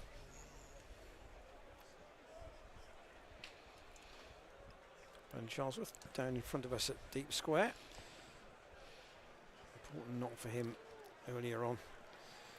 Yeah, it was. Backing up what he did at Cardiff on Sunday. How crucial will the 18th over be, where he took 21 off Danny Lamb. Hughes just nurdling that one around the corner, well fielded by Ajit Singh Dale. A bit more of that tumbling around in the outfield for Ajit in the 100 when he goes there. Yeah, deserves his chance. And let's be honest, Ajit's there for his bowling. He's not really there for his batting or his fielding, I don't think. He's there because he bowls quickly. Listen, we saw him get 60 odd off not many balls last year. Thomas just pushing Payne back towards him. Yeah, he's only made 5 runs in T20 cricket, so I think we can justifiably say that he's not really there for his batting at the 100. I think you're being harsh here. The man they call Sid, as that has been smoked over mid-wicket for 6 into the old Patesian's tent. That's a pickup. Not many people do that to David Payne. That's just bounced on a chair that somebody's left to go and get a beer in the front row. But Well, that was a clean hit from George Thomas. No, true, there isn't a man out in that part of the ground. Ollie Price is at deep square. But yeah, taking the slip out. Darcy Short coming out the slip. Corden and going into the covers. Charlesworth at backward point. So I think Payne's going to be pushing this wide of his off stump. Like that. Payne doesn't often get clobbered for 2 sixes in a row, does he? no. It's just occasion at the end of an innings. I mean, in a 14-game campaign, you might get the odd batter at the end of an innings if Payne is brought back, who climbs into him a little bit. But it's not a regular occurrence by any means. His career tells you that. It's played up to Jack Taylor at mid-on. 8 for none at the end of the first, including a big old 6 over mid-wicket from George Thomas. Josh Shaw then will open from the chapel end. interesting to see where Marchand de Lange fits into this bowling unit jigsaw today, having been out injured, come back into the team and taken 4 wickets at Cardiff at the weekend. Yeah, I think what they tend to do is Payne Shaw and Ajit Singh Dale tend to take the power play overs at the beginning, and then Marchand and Graham Van Buren, those 2 cheeky Safa chappies who are inseparable as friends, they'll come into play after the power play. Bright sunshine now, and Josh Shaw into the attack for the first time. It's outside the off stump, it's a wide. Hughes lets that go. Let's have a look at Shaw, who I'm sure was, supporters will know, really from a position where he didn't appear to have a T20 role, last season made one for himself. And that's continued this year as well. Hughes goes back, turns that into the on the side, and the aforementioned De Lange does the fielding. Yeah, he was superb last year. He got better and better as the competition went on, and his bowling in the semi-final against Sussex was outstanding, in the quarter-final against Warwickshire, and in the final against Somerset. He took 19 wickets last year. Yeah, having really not been thought of, I don't think, as a T20 regular. Short to George Thomas. Good length to force him to go back and only just literally play a drop and run into the onside for a single. Yeah, I think Josh Shaw, well, he missed the start of the campaign with injury. He had a bruised heel, didn't he? This year he which did, kept yes. him out for quite a while. So it's only his 8th match. Yeah, and Gloucestershire, I think, have won 5 of those 8. Or 6, 5. Hughes forces that away off the back foot. There's a bit of a chase round for Charlesworth. It'll only take 1 though, as he hurls the ball in from backward point to the left-hander.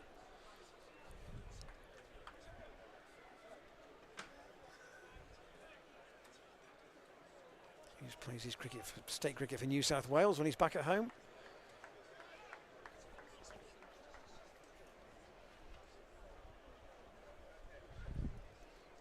Thomas waits for Shaw. Again, that's back over length. Not drivable, but forcible for a single. Give you a kind of a comparison. At the power play, Gloucestershire were 50 for 1. So they had a reasonable start, and Sussex will look for that. Tom Clark at 3, James Coles, Tom Alsop, John Simpson. All those can contribute. But they have a very poor run lately, Sussex. Shaw in, and Hughes can't get that away either. Good tumbling stop from Darcy Shaw. Their last 4, lost at home to Hampshire by 62 runs when they were chasing, lost by 2 wickets to Kent, lost by 6 wickets at Chelmsford, and then lost by 6 wickets at Southampton. The last win was at Canterbury. That was swift quick from Shaw. That was quick. He's quicker than he looks, Josh Shaw. You can crank it up to mid-80s. Particularly with the bounce here at Cheltenham, which you don't get, of course, at BS7. There is, of course, a match here on Sunday. Gloucester women beaten today by Sussex, but they play Middlesex here on Sunday at 2:30. And then the Championship cricket starts for Gloucestershire next Tuesday. And just the little matter of Sir James Anderson and Lancashire are in town. Yeah, will Jimmy play? I think he'd want to play here. I'll tell you what, he'll put 1,000 on the gate, I reckon, if he does. Chris Powell is running straight across the middle of the wicket. I don't know what's going on there. What's happening? Well, There's a spectator I wonder been here. yes, I wonder if there was a spectator in there, in the old Petesians marquee, who may That shot that Thomas played, it appeared to bounce off a chair, as I thought. Perhaps it's bounced into a body of spectators, and there's somebody in there who's taken a blow from the ball. Anyway, Yeah. Chris Powell's gone in there. David Payne. Oh, that's aerial. One bounce to Charlesworth. But Thomas just playing a little bit of an airy-fairy shot there. The one thing with Gloucestershire having got to 185, if Sussex are going to chase this down, you would think it's going to take them the best part of their 20 overs to do it. Yeah.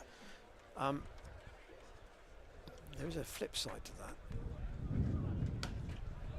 It's punched off the back foot, but only picks out Graham Van Buren an extra cover. But it's a big enough score that you might be able to pick up a little bit on net run rate, and Gloucestershire would need to do that anyway. Well, that helped them massively here last year.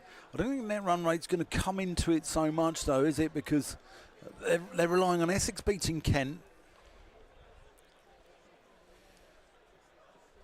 Oh, that's a big swing. Thomas looking to put that one into the old Patesians as well. But they're relying on winning this one. They're relying on going to Taunton tomorrow and picking up our annual points from down the M5. And then Essex beating Kent and Middlesex beating Glamorgan. Yeah. If that happens, Gloucestershire qualify. That's in the air. He's going to get 4 runs, but he wasn't in control of that. So the ball dribbles away to the Martin Stovall scorebox.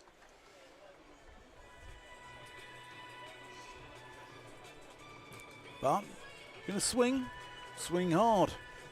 Particularly on a ground like this where you beat the infield, it's almost a lost cause for anybody chasing.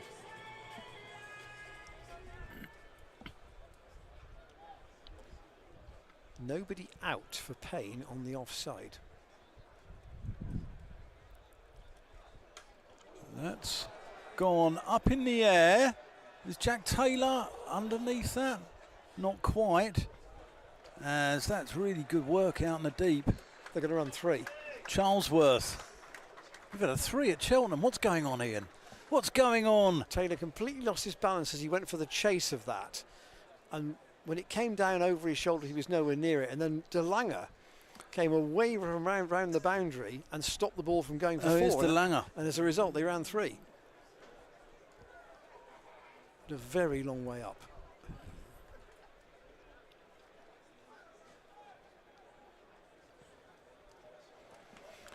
And now Shorts come out to the left-handed Hughes. Shorts come out to deep mid-wicket down below us, and Charlesworth to backward, deep backward square. Payne to Hughes. It's good work from Graham Van Buren. Keeps them down to a single. 22 without loss at the end of the third. At this stage, Gloucestershire were 26 without loss. Even Stevens. Yeah, nothing in it at the moment. And Ajit Singh Dale is going to have an over from the College Chapel end. Change of bowling sponsored by Sheffield, number 39, Ajit Singh Dale. And somebody else who really I think we thought of as a red ball bowler at the start of the season, but he's come in, he's put in a couple of very useful performances, and overall his campaign has been one of increasing influence. 11 wickets at 21. Wouldn't have thought of that at the start of the season necessarily for Ajit. What can he do here at Cheltenham? Sprints in and didn't get up a great deal. Hughes tried to pull that into the leg side. This is the 4th over of the 6 in the power play.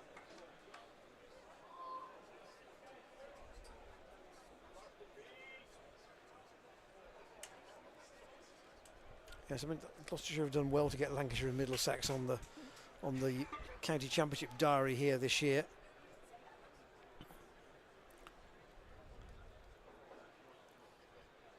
Singdale past umpire Harris. Forced off the back, but was straight to Darcy Short by Daniel Hughes. James Bracey on water duty today. Doesn't seem to find his way into the T20 team at the moment, with Bancroft able to keep wicket. Yeah, I think Gloucestershire. I think there's a place for James Bracey in this side. Hughes waits for Singdale. Again, forces that. You only get one for it though. Straight to Jack Taylor. Taylor's throw at the bowler's end, comfortably off target, but backed up by Darcy Short, so they only get a single. He had to get his skates on there though, didn't he? Hughes only has 5. Thomas 16 so far, including that big hit into the Patesians marquee. I suspect the boundary, the leg side boundary to him batting as he is now from the bowling from the College Chapel end is slightly shorter, and he's gone aerial here. There is nobody at third man. That'll go bouncing away for 4. I'm not sure that was an intended shot, but he played it forcefully enough that it was risk free once he got something on it, and Sussex pick up another boundary. It's not the best place to bowl though, is it? Not the best place to bowl. You've got no cover there at all.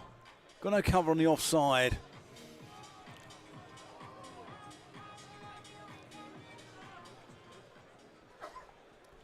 If Thomas stays, he will score pretty quickly. Yep. 20 at the moment. Singdale to roll to him. Oh, that was full. A long way outside the off stump as well, but That was quick. he was well across to it. And it went through quite low to Bancroft. Josh Shaw's just suggesting he may have a change of ends.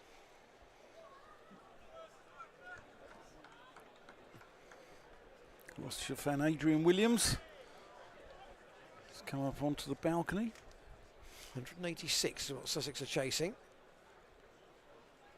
Singdale to Thomas. Bouncer and a quick one. Thomas ducks underneath it. That was rapid. So just that sort of slightly top-edged boundary and a single off that Singdale over. And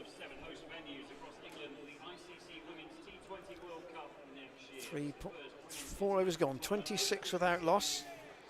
Sussex might be maybe an over short of where they'd want to be at the moment. 26 off 4, they probably want to be a bit further up than that if they were to give themselves a decent chance. So Shaw to bowl from the Chapel end. I wonder whether Singdale might make it, as you say, 2, 2 and 2 from the 3 main seamers in the power play, and then there'd be a double change, we'll see. Yeah. Here is Shaw.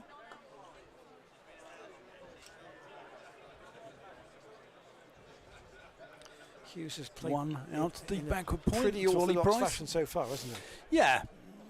Yeah, he's been quite sort of conservative by his standards. He's 6 off 10 balls.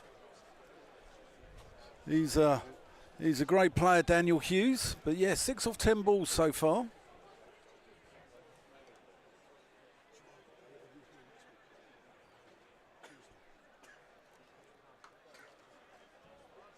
That's just played out into the offside. They're going to come back for 2. They've got to be quick. But that's good running from Daniel Hughes.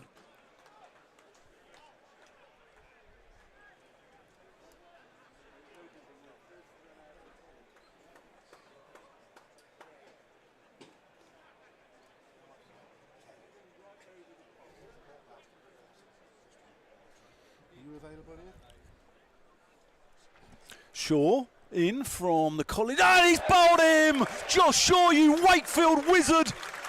And Daniel Hughes departs the danger man. 20. Well, they've got Thomas down on the screen. Thomas is right. Here's Right. Thomas. Sorry. Here's Thomas. And he departs for 22. We've had stumps fly a little bit earlier this afternoon, but change of ends necessary for Josh Shaw.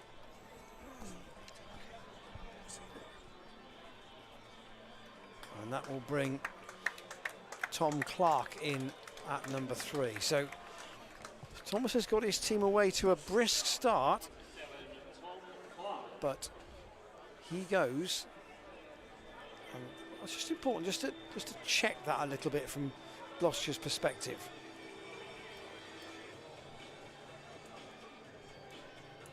So 2 left-handers in now that Clark has arrived.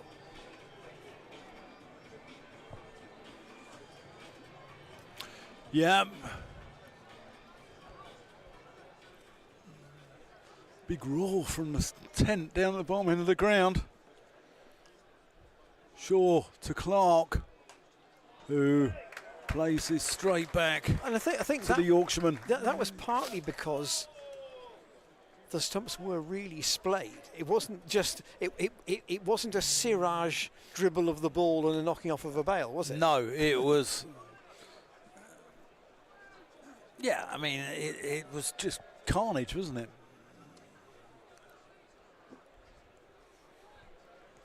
Sussex dropping a little behind the rate.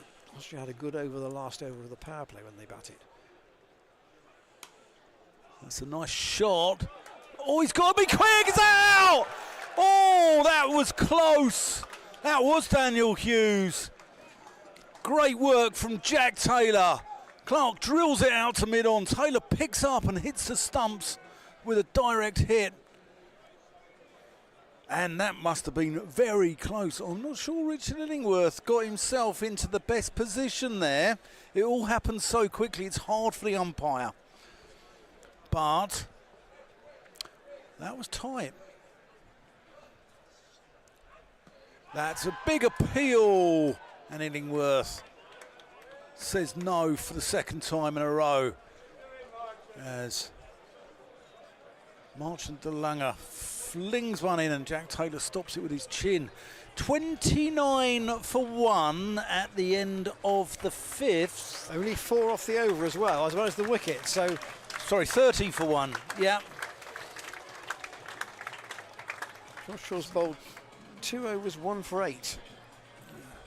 He's 1 for quality, 9, I should and say.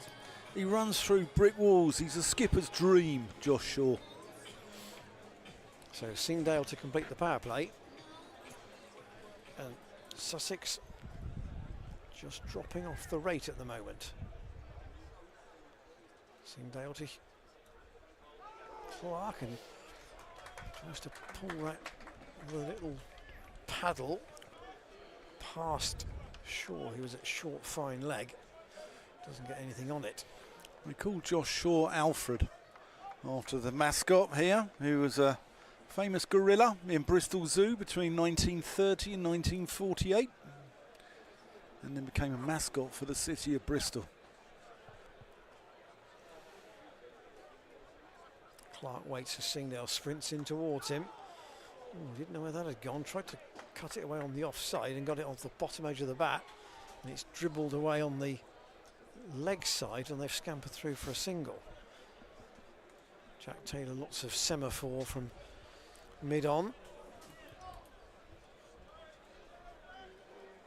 I wonder if the momentum that Gloucestershire had from Sunday with Sussex on this poor run might just be helping them at the moment to try and tighten a grip on this game.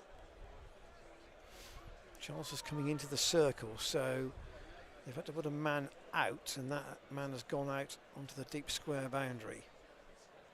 Hughes waits, and as a result, he just steps inside the line and plays a little forcing clip, effectively, off the back foot, away over square point for 6. It was a little deft dab, nothing more than that. All about the timing and getting into position. A bit of fielding from the Jimmy Greaves lookalike in the crowd down there as well.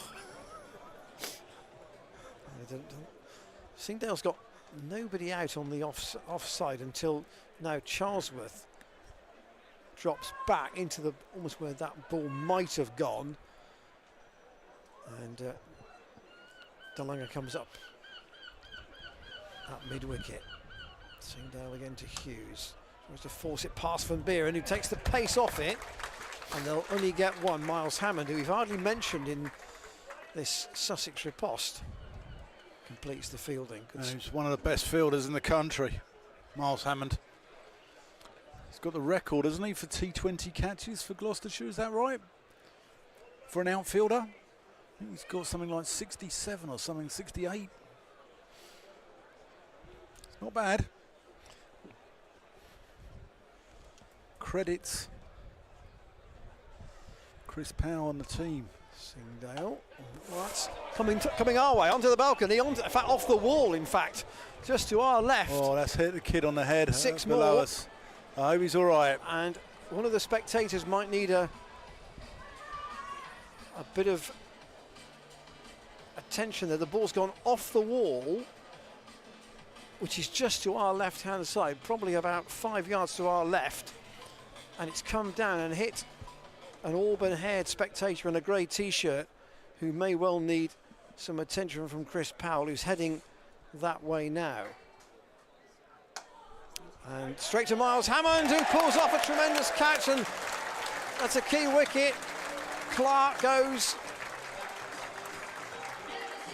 Singdale with the success, but Dan was talking about Miles Hammond. A lot of those catches will have been on the boundary. That one wasn't. That was at orthodox mid-off, but he had to jump to reach it, and he did. And Clark goes, and Sussex 44 for 2.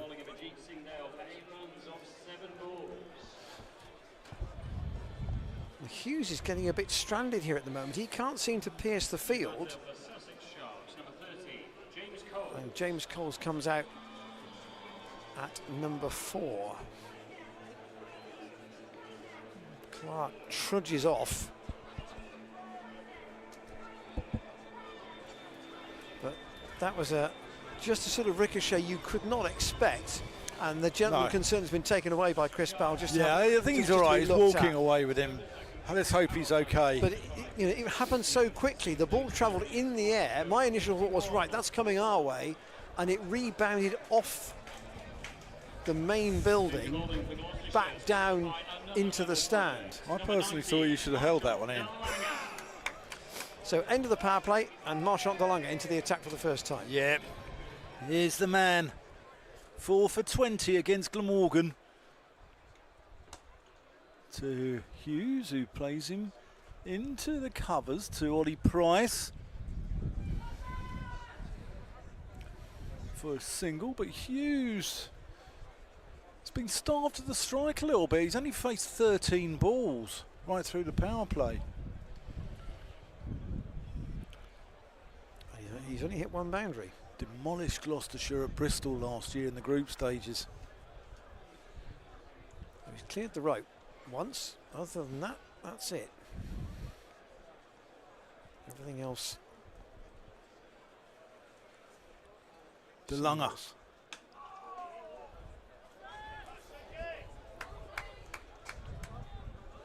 Coles gets off the mark. First ball with one to Jack Taylor at mid-on.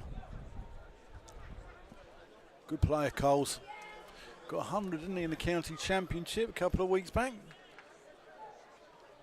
Someone I rate highly.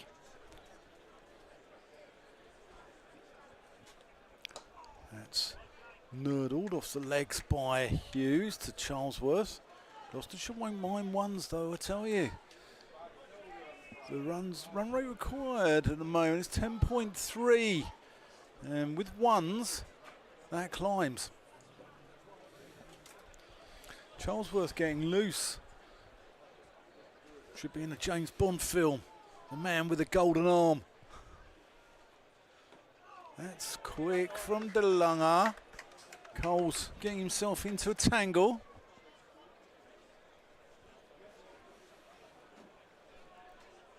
Whose dressing room would you rather be in that match situation as it is? Gloucestershire's, I think. But as long as Daniel Hughes is there, John Simpson yet to come. He's a dangerous customer. De Lange full and falls over and shows far better footwork there than I've ever seen him in any pre-match warm-up football game. What a first touch from Marchant de Lange. And the cry of Gloucestershire la la la rings out from the beer tent in front of the chapel. Expect that to get louder. That's quick. Coles latches onto it, picks the length quite quickly. Ollie Price does well though. Recovers well. That took a horrible bobble before it got out to him. It's not an easy area to field down there. And at the end of the 7th, Sussex are 48 for 2. At this stage, Gloucestershire were 57 for 1. But it's at this stage they put their foot on the accelerator pedal. The next 3 overs saw them add just shy of, well, sorry, next 4 overs saw them add just shy of 50. So, crucial stage of the game coming up here. Yeah, Ben Charlesworth into the attack for the first time. Obviously had a very important role with the bat earlier on today.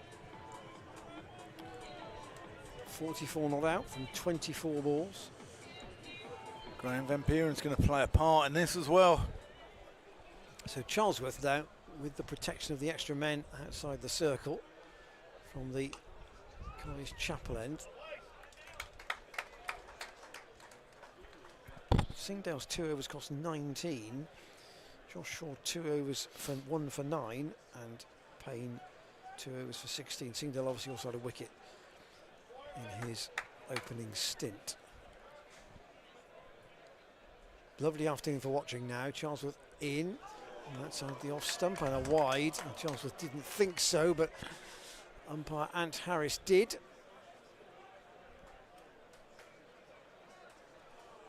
All you ask is consistency for both sides, and you know they've been quite tough on wides, but they've been consistent. Charlesworth staying over the wicket. At the moment, it's 1 more to the right-handed Coles, out to Ollie Price on the boundary at cover point. 50 up for Sussex in the 8th over. The thing we noticed in the women's game earlier was that Sussex did not bowl anything particularly loose, and as a result it forces the batters to kind of improvise and you build the pressure slowly. Yeah, it's good disciplines, wasn't it? With 185 on the board, that's what Gloucestershire are just trying to do here. And there have been some good shots so far. That punch by Hughes off the back foot for 6 was just a clever shot, but they haven't really pierced the field that much, Sussex. Coles waits for Charlesworth, and again doesn't really get everything on that. Graham Van Peeren is on the boundary at deep square, and he'll keep them down to 1. Yeah, Gloucestershire won't mind ones. The run rate required is up near 11. And ones. Sussex need boundaries. So far 33 singles in this over. And there'll be a 1 off the last ball because that's punched out by Daniel Hughes to Darcy Short, who was the hero of the earlier part of the afternoon with a rapid 66. In the end, he holed out to McAndrew off Crocombe, but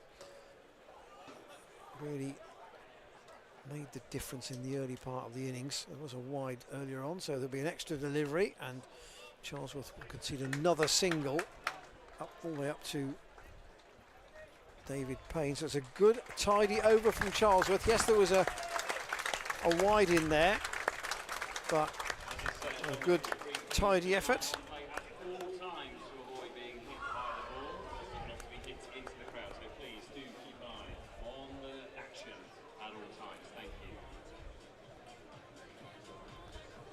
A reminder on the board of the fact that the cricket ball is hard and it can travel very quickly in T20. Marchand de Lange to Coles, full toss. Coles gets it into a pocket. Ollie Price is coming round, does well, covers a lot of ground. So Sussex need a big over from somewhere. They do, yeah, they do. That's what it feels like. Yeah, they're ticking along at 7s is not going to hurt Gloucestershire from here. no. Well, DLS, which is often a good indicator, is currently 74. Pace off from De Lange. Clever bowling from the South African. I think He's a warrior, isn't he? I think he'll enjoy the 100 where he hasn't got a field for very long, but where it's all about his bowling. That's the thing. Yeah. And also, it's not like you're bowling long stints either. That's the other. No. He can afford to be explosive. That's again pace off from Marchand.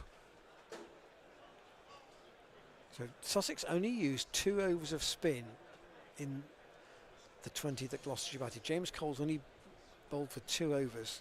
Gloucestershire have all sorts of spin options if that's the way they choose to go. Yeah, I think we'll see Graham Van Buren before too long. Maybe Charlesworth might have one more.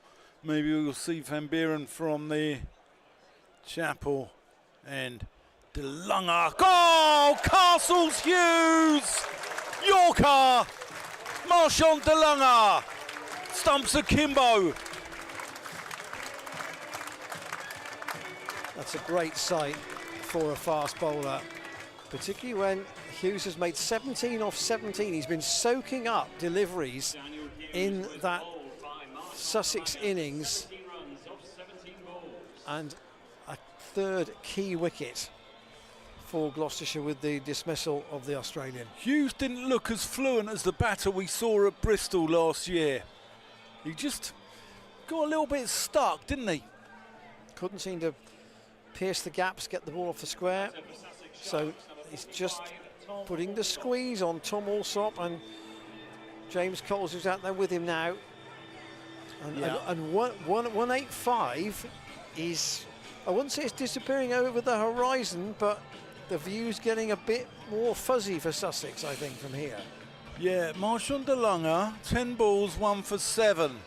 He's just putting the squeeze on here.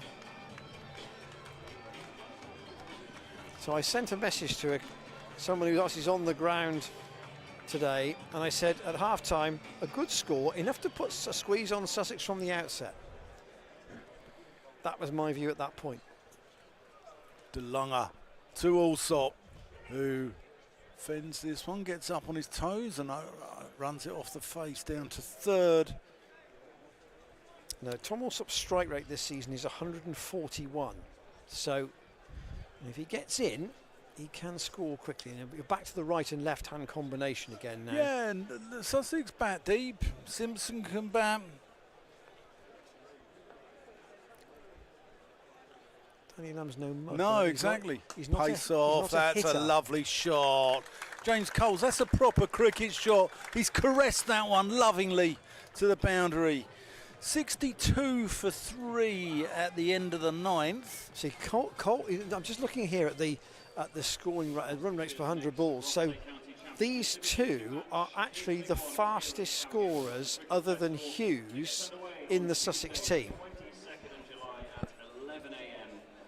So that's an indication that, you know, they are not out of this, but they need somebody to play the sort of innings that Short played for Gloucestershire and that Charlesworth played latterly. Yeah. Where's it coming from? I think Gloucestershire's knowledge of Cheltenham is a huge advantage to them. It's a unique ground on the circuit. Charlesworth then to Tom Alsop. He waits, and there's a slightly slower ball, and Charlesworth does the fielding off his own bowling. So he's got nobody in on the single on the leg side. He's got Payne at mid-off, Jack Taylor at extra cover, Darcy Short out on the boundary at a squarish cover. Singdale's at backward point. So only one out on the offside. Everybody out on the leg side. Alsop chops that into the ground. He goes past Singdale, but Graham Van Buren is down at 3rd man. He'll only take 1. The crowd here play a huge part as well. This place is packed to the rafters. Generally, with home support, it can be quite partisan. For a lot of people, this is the only time they watch Gloucestershire in the season. Yeah. Charlesworth into Coles, who cuts that in the air out to Ollie Price, who waits for the bounce. And as a result, keeps them down to a single. I mean, what are we, 40 miles north of Bristol here? Yeah. So, you know, it's quite a long way for people who live round here. You know, Cheltenham and Gloucester, they're both quite, well, Gloucester's a city, Cheltenham's a big town. And you've got 250,000 people between the two. yeah. Clipped away by Allsop again. There is a gap on the leg side, but DeLonge's there quickly, gets his throw in, and they've come back for a couple. I think DeLonge is really enjoying being back out there. And he's missed playing, and he's putting everything into it at the moment. And you can see he's beaming, just the fact that he's out on the field once more. He's a character, certainly is.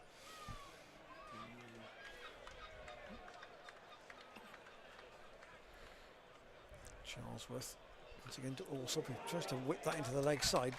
Doesn't get anything on it this time. 66 for 3. This is the 10th over. Gloucestershire were 86 for 1 at halfway. So advantage both in terms of runs on the board and fewer wickets down at this stage to Gloucestershire.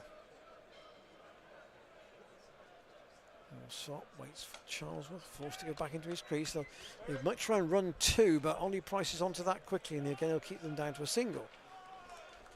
So Charlesworth, by going back over length here, has been effective. He's got through 2 overs, and he has taken no wicket for 11. DeLonge 2 overs 1 for 12, Singdale 2 overs 1 for 19, Shaw 2 overs 1 for 9, Payne 2 overs 0 for 16. There's nobody there who Sussex have really climbed into bowling wise. Yeah. And maybe they're not going to go with spin. No, it's Jeet Singh Dale's replaced Marchant, DeLonge. Yeah, they don't necessarily need to. But someone's got to start to make a move for Sussex, because it's 2 a ball now. And they need boundaries urgently. Allsop facing the Jeet. Cleverly runs that one down off the face. This ground is not dissimilar in its dimensions to Hove, though. It hasn't got the slope that Hove's got, but it's sort of like a rectangle, isn't it? It is more of a squashed rectangle than a circle. Yeah. I'll give you that. Bristol's more of an oval, a squashed. Bristol is obviously wider than it is end to end. Yeah. So it's nearer an oval kind of shape. Singdale down the leg side. It's going to be a wide. Attempted slower ball. Yeah. Coles 13 off 13. Allsop 6 off 7.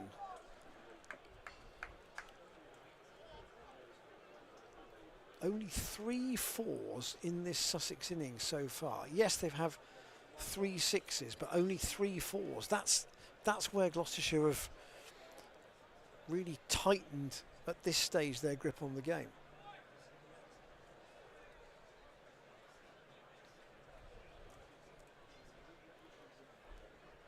Singdale.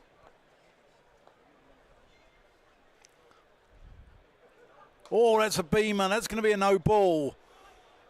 And that's absolutely brilliant work out in the deep. Is that Van Beeren? No, Hammond. Hammond out there.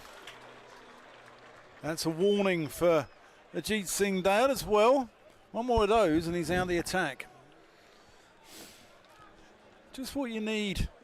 90-mile-an-hour beamer coming at you. Played it really well. He actually. did. It was fast. That Ball was a no ball, so the next delivery is a free hit. you heard Rob Scanlon announce that it was called a no ball. So Allsop can try and do what he likes with this. What will Singdale do? And Allsop goes down the ground. Smokes it for 6. My car's at that end. Actually, my car's in Reeves's field today, so that should be all right. I make sure where I park my car. Here, it's right at the very back, with the back windscreen facing. I've seen what Jack Taylor can do here.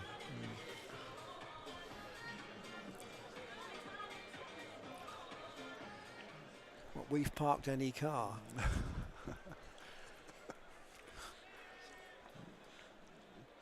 Jack Taylor. Is that wide? No. Singdale pushes that one wide of the crease. Allsop wanting one.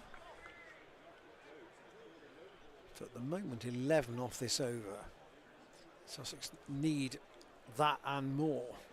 Yeah, at to the get end. themselves into some sort of situation where they can challenge. Gloucestershire were 102 for one. But this has been a good over so far for Sussex. Where's the over of 20 coming from, though? That's the. Could be this one. That's what they need. It's 6 here. There's 4 of them. Hammond can't cut that one off. Sorry, it's Charlesworth down there, I think, isn't it? Actually, it's neither. It's David Payne. See, Dan watches cricket with sunglasses on a lot of the time. Well, it's probably about 200 yards away from me. Here. I can't see the number on the back. It's a long way down there.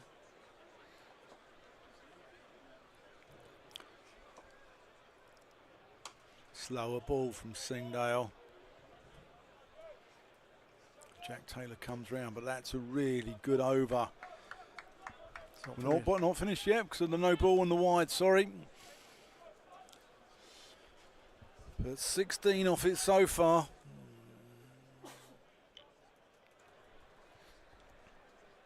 Van Buren's going out to long off. Just making sure actually he's got enough fielders inside the circle. He's changed his mind. Van Buren staying in at mid-off and Payne going out at long leg. Singdale. That's good Yorker. Can only play it out. Stillunger picks up one. 17 off the over though. And Sussex Sharks not out of this. Still say they were second favourites from here though. You would, but 2 more overs like that, they're right back in the game. No, it looks like Jack Taylor might be thinking about an over from David Payne here. No, he's changed his mind. He's asked Ben Charlesworth to bowl his 3rd over from the Chapel end. Fielders head off into the far distance. Coles has 15. And that's clubbed into the leg side, and Delanger just makes sure. He could have gone for the catch there, but he's made sure that he stopped it and not conceded 4, and they've only taken a single. I don't think Marshall was ever going to quite get there for the catch. It was always on the half volley. He's an absolute unit, isn't he? 6 foot, what is he, 6'7". I love him here. Charlesworth into Allsop. Works that fine, straight into the hands of Josh Shaw. Tries to throw the stumps down at the striker's end, misses, and they get through for a single. He is at short, fine leg, right on the edge of the circle. So Sussex having to take a few risks now, aren't they? 86, I think we're chasing 160. They might be kind of okay with where they are, but they're chasing 186. Slow ball from Charlesworth. That's a good placement away from Coles, and it's beaten the long chase around the rope from Miles Hammond, and it will go all the way for 4 in front of the main scoreboard. What I like about Coles, he doesn't slog, he plays proper cricket shots. Keeps his shape beautifully. I think he's going to play a bigger level in county cricket, James Coles. Belanger's getting ready for another stint with the ball. Coles stands tall, punches that down the ground. They'll want 2, and it's a Tight call for Allsop. The chase was from Ollie Price.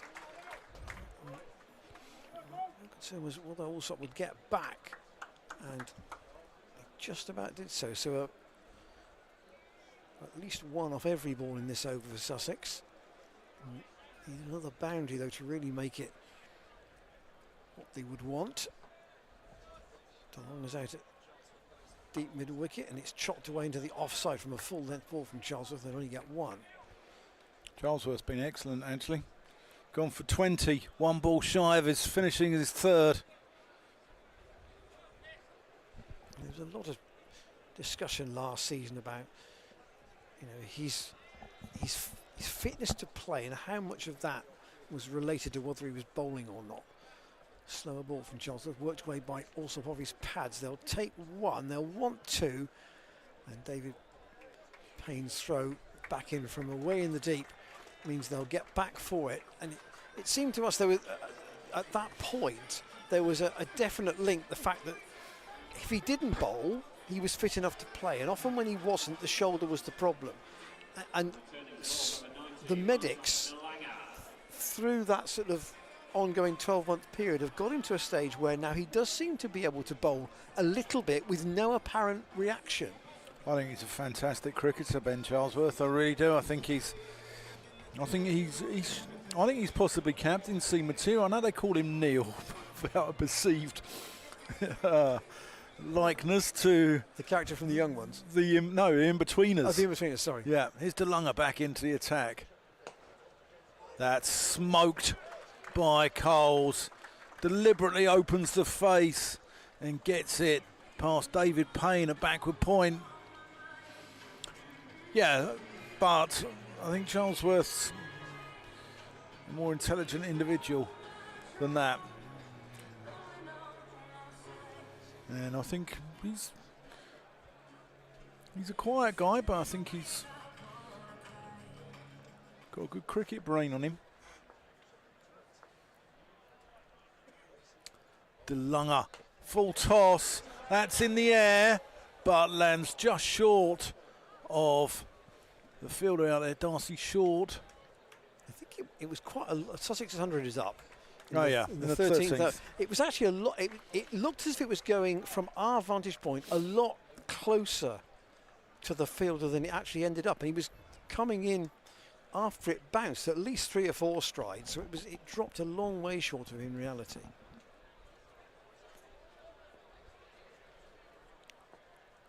DeLongha.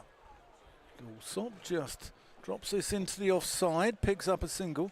Gloucestershire could do with a wicket here. Sussex dragging themselves back into the game. 57 was when the last wicket fell. Yeah. So they've only 44, these two.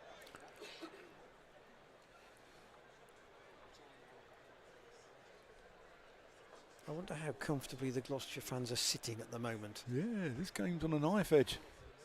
That's pulled. It's going to be at least 2. They'll settle for 2. Darcy Short tidies up in the outfield.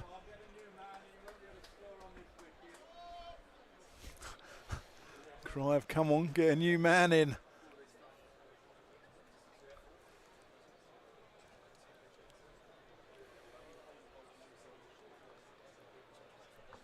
Still need 83, Sussex.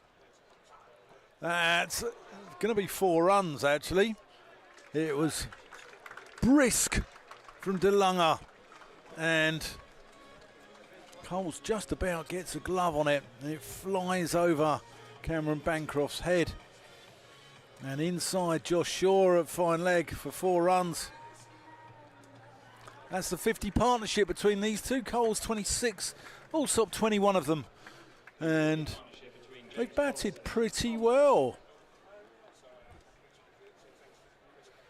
They're keeping Sussex just about in the hunt at the moment, but still I think that one of them has got to really accelerate. Cries of come on Gloss come from down below us. As that's worked out into mid-wicket. They don't take on Darcy Short though. That would be churlish. 108 for 3. at the end of the 13th. At this stage, Gloucestershire were 113 for 2. I don't think there's a lot in it.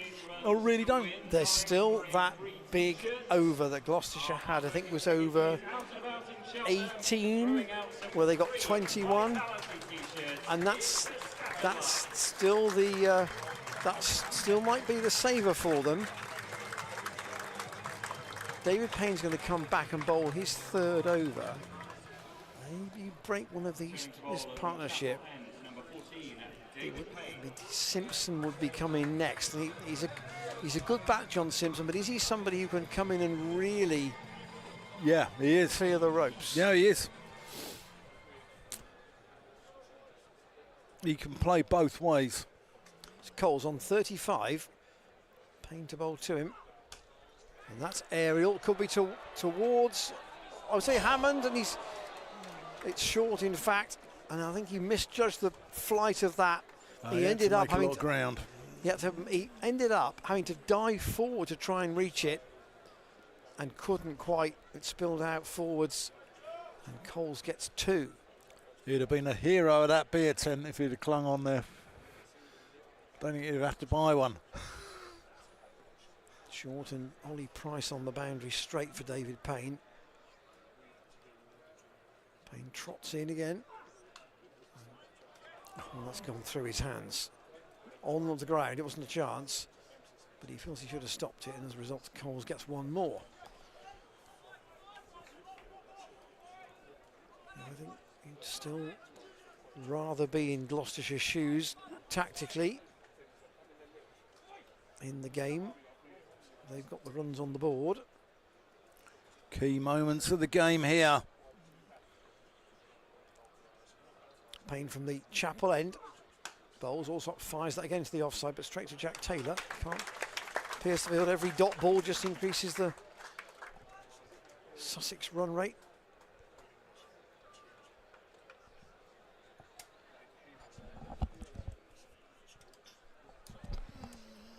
Payne with 2 out straight and 1 out at deep cover.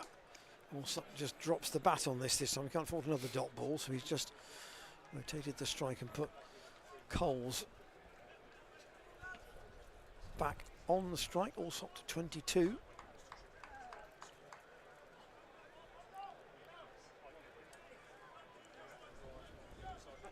.38 James Coles. Stands quite tall at the crease. Payne to bowl to him. That's past Jack Taylor. A run round for, I might say, Miles Hammond out there. Price, isn't it? Price is out at... No, it is Hammond, it is Hammond. It is Hammond, yeah. Tell by the walk back to his fielding position.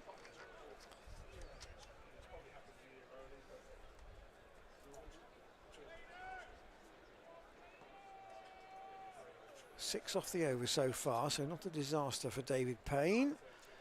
And he just slides the putt, last one past James Coles is off stump, so to get out of the over with a dot ball. Payne's only got 1 over left. He's bowled 3 overs for 22. So he's bowled 3. Singdale and DeLanger and Charlesworth have all bowled 3, and Shaw's bowled 2. So still no sign of any spin. And the longer it goes, you suspect that Jack Taylor, Dan, may not turn that way. No, I can't see it. I think it's getting maybe a little bit too late in the game for that. But, you know, that 1 little tight over from Graham Van Peeren could be... They might use one somewhere, but it's hard to see it. Shaw's back into the attack. Here he is. That's been pulled, but only to Ollie Price at long on. There won't be 2 to him. Not the greatest throw, but he got it back in quickly. Yeah, he got it out of his hand. That's the trick, isn't it? It then puts the seed of doubt into the batter's mind. And in a sense, every run that Gloucestershire can save gets them further towards winning the game, and again just changes the run rate fractionally in their favour. Sure. Coles has screamed this one out to long on. They're going to come back for 2. They're going to take the arm on, and Just a slight misfield from Miles Hammond out there on the bobbly ground in front of the corporate hospitality marquee.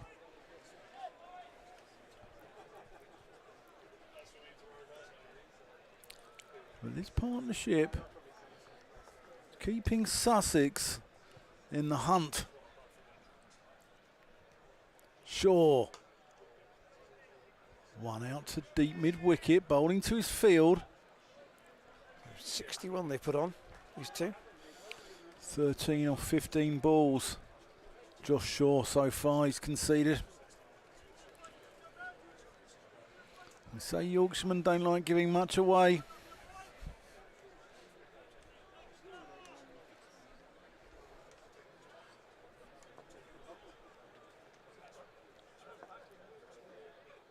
Oh, that was quick. Josh Shaw not happy that Richard Illingworth's given a wide there. How much down the leg side, says Josh Shaw? It's like, it was like the size of a fish, wasn't it, really? Was it this big or was it this big? You know? That seemed to be the gist of the gesture from the bowler. How far down the leg side really was it? Around the wicket now, Shaw. Again, it's only going to be one. Out to Darcy Short. Really is cutting down the boundaries. That's what Gloucestershire have done well. Yeah.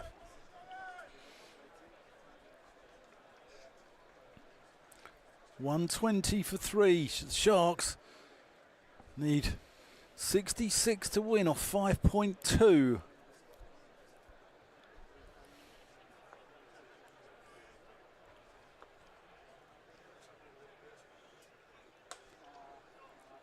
Has he got that into a pocket there, Coles? Hammond comes round and cuts off the second. That's great work from Miles Hammond out long on. Several of those Gloucestershire would have turned into twos. Yeah.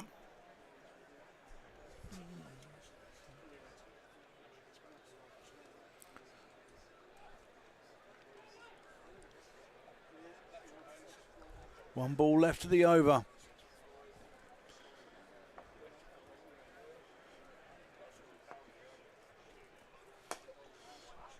That's only going to be one out to Ben Charlesworth. That's really well bowled from Josh Shaw. Run rate now nearly 13. Sussex Sharks 122 for 3. At this stage, Gloucestershire 134 for 2. But the next 3 overs win for 40. Sussex needs something similar. Yeah. Who is going to get them?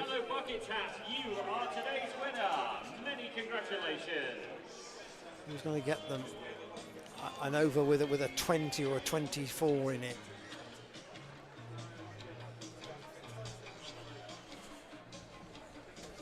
Coles 44, also 25. So they could have lost this game a lot earlier than this, Sussex. They are still in it, but it still looks a long shot. Allsop whips that away into the leg side, again straight to the fielder. Hammond gets it, they'll get the throw back in and they'll scamper too. That was a risk, but it's a risk they had to take, and Coles in the end made it. This is Singdale's last over.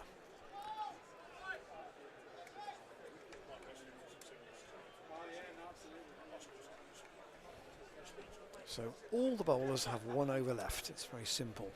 The question really for Jack Taylor is, what's the order? Singdale to Allsop. Where's that gone? I've lost flight of that. Miles into the beer tent. 6, and a big clean hit from Tom Allsop. And I think I saw a splash of beer down there. Well, somebody may have put his glass down to try and catch the ball instead. That will be the safer thing to do. That was a clean hit there from Allsop. That was a huge hit.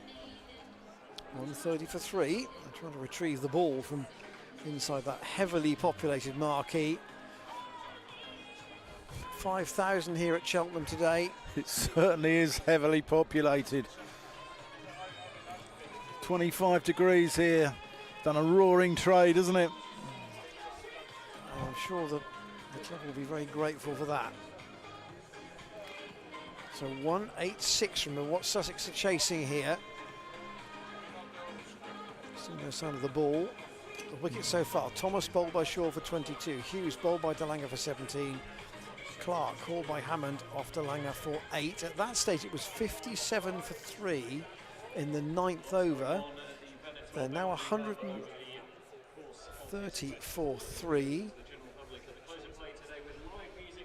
And the umpires are just having a look at the ball that was hit into the marquee just to check whether it's suitable to be continued with. There's also I think there's a box there as well which Tom Smith has brought out.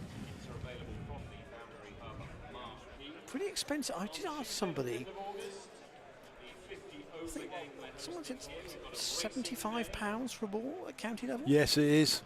You think they could spend, you know, £5,000 or £6,000 on just on balls in a season? Even at second level. Remember Steve Kirby a few years ago when he was in charge of the MCCYCs, and he kept saying, I'm not sure I can afford to play at High Wycombe too much longer. I keep losing balls in the river at 75 quid a pop, and this was 7 or 8 years ago. So the ball has been found that was hit into the marquee. The question is now, what does Ant Harris think? And he's going to return the original one back to Ajit Singh Dale. So far this has proved a good over for Sussex. 8 off 2. And referee Harris just indicating to the scorers on his radio that is the original ball, and they're going to resume playing with it, and clipped away into the leg side by Allsop. It's gone straight down to Miles Hammond, who's out on the boundary at mid-wicket. Now Coles has got the shorter leg side boundary here to help him, albeit just at the moment there's a dark cloud away to our right hand side, which is meaning that the sun's gone in. The light would not be that brilliant to face Ajit Singh Dale at this particular moment in time. No, but Sussex aren't going to come off here. 131 for 3. Oh, and that's a steer from Coles. That's clever. And that's deliberate. It's clever. It's away past Bancroft. A very low little angled bat steering it through where the slip cordon would be, and that's absolutely raced away to the boundary for 4. Yeah, Jeet's gone for over 50. Or sorry, he's on 49. 2 balls of the spell to go. This is the over that Sussex have needed to make a difference. 13 so far, 2 balls to go. Short, and Coles clubs that into the onside. Out to Ollie Price at long on. They'll only take 1, they won't risk a second. But this just takes it a bit deeper into the game. 136 for 3. 4 overs after this. So 51. 50 in fact. 50 to win. 50 or 4. Game on. It's not done yet, this. No, it's not. You would think that these two have probably got to do it, though, haven't they, for Sussex? Wouldn't Yes. necessarily expect someone to come in this light and be able to do it. Allsop down the ground. They'll look for 2, and Coles will run hard, even for the return throw, as quick as it is from Darcy Short. And that's completed Ajit Singh Dale's work for the day. 1 for 52 from his 4 overs. An expensive one to finish with. And Sussex more than halfway there, although they've got a bit of Bon Jovi on the PA. And 138 for 3 they are. They are only 6 runs behind where Gloucestershire were, but they still need to get, for me, maybe an over with a 14 or a 15 in it, just to give themselves a sporting chance. It's going to be a tightish finish, whichever way. DeLunger. This is a huge over coming up. In he comes. And that's heaved into the leg side. Coles is going to come back for 2 here and makes it easily. Half century for James Coles. Yeah, that's his 50. Well batted. 34 balls, 5 fours in there. And he's really talented cricketer who's dragged his side back into this contest. Got a good game of cricket lined up. This place produces good cricket. Who'll forget that tie in the 4-day game last year against Glamorgan? But the weather as it now is tells you why you have to start at 4 o'clock of an outground. Well, Middlesex started at Merchant Taylor's at 5 o'clock last week. They got away with it because it was a sunny night, but it's touch and go, isn't it? You know, we're now almost a month on from the 21st of June, the longest day. DeLunger, that's gone down to Josh Shaw, and it's only going to be 1. That's great fielding. And to be really safe, you'd start every game at Cheltenham at 2:30. I appreciate that might not be. Might not with a double header, yeah, no, it's tough. With a double header you can't, but I think if you're doing a double header game, the second game really can't start. To be reasonably sure, I think you've got to start at 4 o'clock. Yeah, Cleve Hill though is bathed in sunshine. DeLunger to Allsop. Oh, big shout for LBW. Illingworth. Marshall, I can't believe it. Hey, Marshall, it's a dot ball. No, it's not. They've scrambled 1, and he hasn't given a leg by. So Illingworth obviously believes that Allsop smashed that into his pad, which, to be fair, I thought he did from here as well. So his Cole's going to go. He hasn't really gone offside much in this. He's gone a lot down the ground for the bigger shots. That's in the air. Safe. I think it's going to be 4. It's 6. What a shot from James Coles. Not many people do that to Marshawn DeLunger. You can't cover every gap, and Coles has really middled that. I think Gloucestershire have missed a trick here by not turning to spin. I just think pace off on this, try and make the batter hit the ball. I suspect the order for the end of the game will be Charlesworth, Payne, Shaw for the last 3, I would think. DeLunger, Yorker. Coles tries to just run that one down. Ajit Singh Dale having come up from 3rd into the ring. Nervy times here. They've kept a lid on this rate at 12s. That's a lovely shot. James Coles. That brings up the 150. And that is a gorgeous cricket shot. 12 off the over. 28 off the last 2. Charlesworth is going to bowl this one here. DeLunger 1 for 39 off his 4. If anyone's lost a silver drop earring, is that yours, Ian? No, I'd need 2, Dennis. 34 off 3. So here is Charlesworth. Yeah. If Sussex could get this to 20 off 2, they would. I think they're right in it. Whipped away for 6 over the head of DeLunger, who was on the rope at deep backward square. Now Allsop's getting involved as well with accelerating this Sussex run rate. These two love the ball coming onto them. Century partnership between these two of 52 balls. They batted very well.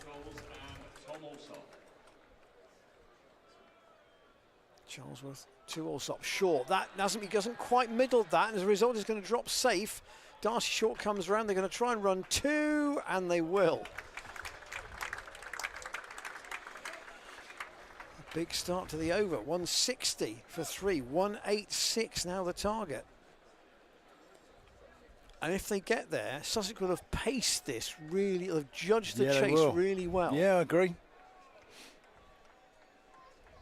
Still a bit to do. What's going on here? Bit of debris on the wicket, I think. And Harris having a look at that. Charlesworth to bowl to Allsop again. That's middle of the way through the leg side. Good tumbling stop from Hammond. And again, they'll get 2. And suddenly, the singles earlier on that Gloucestershire was squeezing Sussex to just have been relaxed a bit. The batters have just almost taken the momentum back in the game. 24 to win. Charleston's going round the wicket. Allsop's clubbed that into the leg side. Hammond again does the fielding, but only one this time. It's gone straight to him. Well, I think Sussex are now favourites. Without a wicket to open one end up for a new batter, I think I'd agree with you. They've just kept pushing, haven't they? Yeah. They kept themselves in the hunt and they've accelerated just when they needed to. 163 for 3, chasing 186. Slower ball from Charlesworth. Coles couldn't put that away. So it's 11 off the over, 1 ball to go.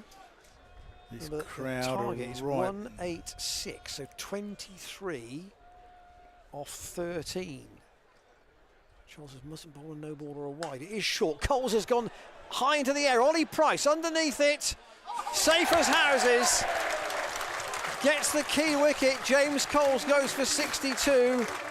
That might just about save Gloucestershire's bacon. A wicket for Charles of his last ball. He finishes with 1 for 33. And Coles, having put together a really good knock of 62 for his team, has to depart. Ollie Price off the bowling of Ben Charlesworth for 62 runs off 40 balls. Yeah, Ollie Price doesn't drop many. You just knew that was safe as houses. Coles trudges away, perhaps thinking that that may have tipped the balance back in Gloucestershire's favour again. And obviously, you know, only one of these teams can really have a chance tomorrow in the shenanigans that will decide 4th place in the group. I mean, a tie would do neither any good. No, absolutely not. So 3 overs to go. John Simpson's walked out to join Tom Allsop. Sussex Sharks, number 9, John Simpson. What did Charlesworth finish up on? 1 for 33 off his 4. So 23 to win, 2 overs to go. To win on 12 balls for Sussex Sharks to bowl the penultimate over of the match. Number 5, Josh Shaw. Interesting. So Shaw to bowl this over rather than the last one. Yeah, they fancy Payne for the last one. But if Shaw can keep this to 7 or 8, yeah, I was going to say 7 or 8. This game's on a knife edge. Who's got the knowledge at the college is Josh Shaw, who aborts his run up. Bit like a hurdler. Gloucestershire. He got his stride pattern wrong there. There was a disc, presumably a mark that he was trying to hit, and he got there. It's not often I've heard Josh Shaw compared to Colin Jackson. In the wrong rhythm. That's well bowled. Just taking the pace off, and 1 off that. They'll take that. Now Simpson, the new batter. Hasn't really got time to assess too much here. No. Also on to 49. 49 off 29. It was a good effort. The best thing to come out of Bury since black pudding. You partial to a bit of black pudding? Don't like it, Dan. Do you not? No. Here's Josh Shaw. Simpson puts that one up in the air. Van Buren didn't want to go towards that and miss the bounce. Oh, started short rather. Yeah, sure. He didn't want to miss the bounce and find that he conceded 4. He happy to concede 1. Fans getting right behind Gloucestershire. The cries of Gloucestershire, la la la, ring out 21 off 10. from the beer tent. They'll get louder. Shaw in, and that's a dot ball which is cheered to the rafters here at Cheltenham College. Allsop's batting really deep in his crease here. He's got his front foot basically on the line. His back foot's, well, probably 6 inches in front of the stumps. Not much more than that.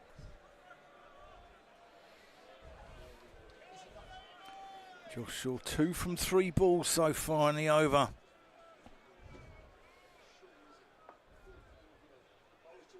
That's in the air. I think he's going to get away with it. He's going to get 2 as well. No, he's got home. Good running. 50 for Tom Allsop. Yeah, off 31 balls. 3 sixes, just the 1 4. But it's been destructive from Allsop.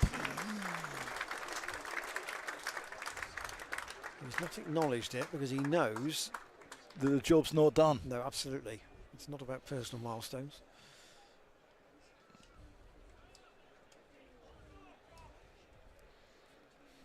So Josh Shaw, only 4 conceded in the over so far.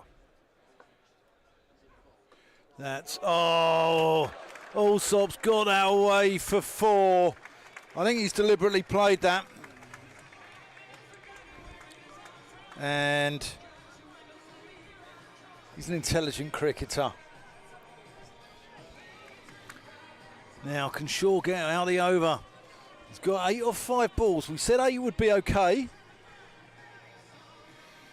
Can he get out of the over now with a dot ball? He could be going to the last ball here, you know. And we certainly could.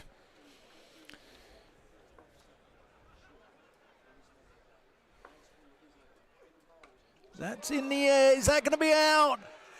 Oh, what a catch! Darcy Short! What a catch! That could be game-changing, and just as importantly, it's a dot ball. Tremendous effort from Allsop, but he's had to play an improvised shot to this last ball of Shaw's spell. Short with a really, really good catch, and that's one of the things that the festival crowds love about T20. You get some outstanding bits of fielding.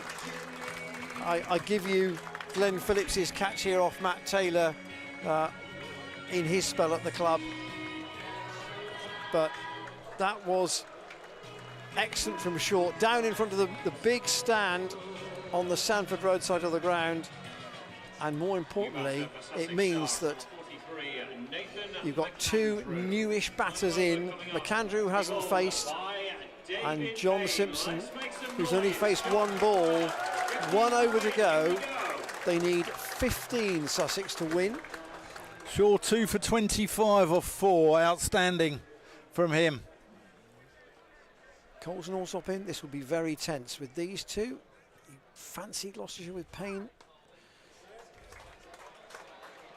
bowling, and they'll try and run 2, and there is no return for John Simpson.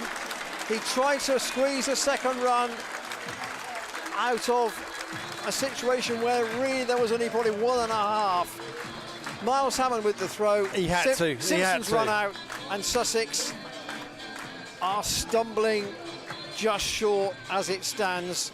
Simpson goes. He just hesitated when he turned for the second there, didn't he? But he had to. He had to sacrifice his wicket for the good of the team. John Simpson.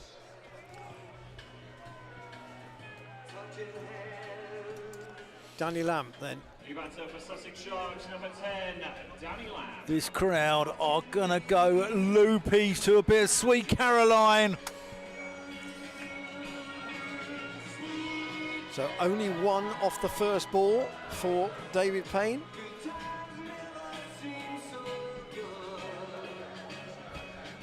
And Sussex need a big blow or two from somebody. Will Danny Lamb provide it? They still need 14, 5 balls to go. Pace off from David Payne. They'll try and run 2 again here. They have to, and they will make it. Oh, with a direct hit. I think he was gone as well. I think McAndrew was toast there. 12 off 4. Still possible. But Payne will go pace off here, you think? I think so. I think that's the way forward. What a fantastic game of cricket, though. Whoever wins this or whoever loses it, both sides have played their part in a wonderful, wonderful feast. What a way to kick off the Cheltenham Festival. Payne to Lamb. Slower ball outside the off stump, giving us a wide. Oh, and Harrison not popular with that decision. Oh, 11 off 4. If this was Coles and Allsop, there would be a lot of Gloucestershire supporters very edgily watching the finale. all it needs, though, a couple of blows. Well, actually, it needs one would make it very tense. 11 off 4. Payne over the wicket. So it's the full toss, and Lamb pulls that away for 4. Down towards fine leg. Ooh, 7 off 3. Sussex might rewrite this yet.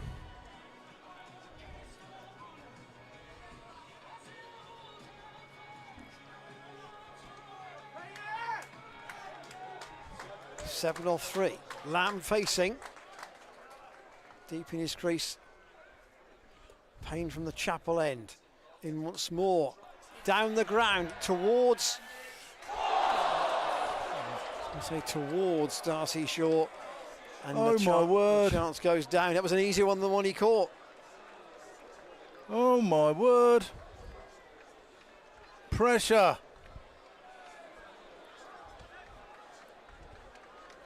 5 off 2. So, unless this goes for 6, we're going to go to the last ball anyway. Still Lamb on strike, because they took 2 there. The clock ticks round to 7 o'clock. Payne to Lamb. Out on the offside. Jack Taylor can't reach that. It's going to go over his head. There's a chase for Hammond, and the scores are level. Sussex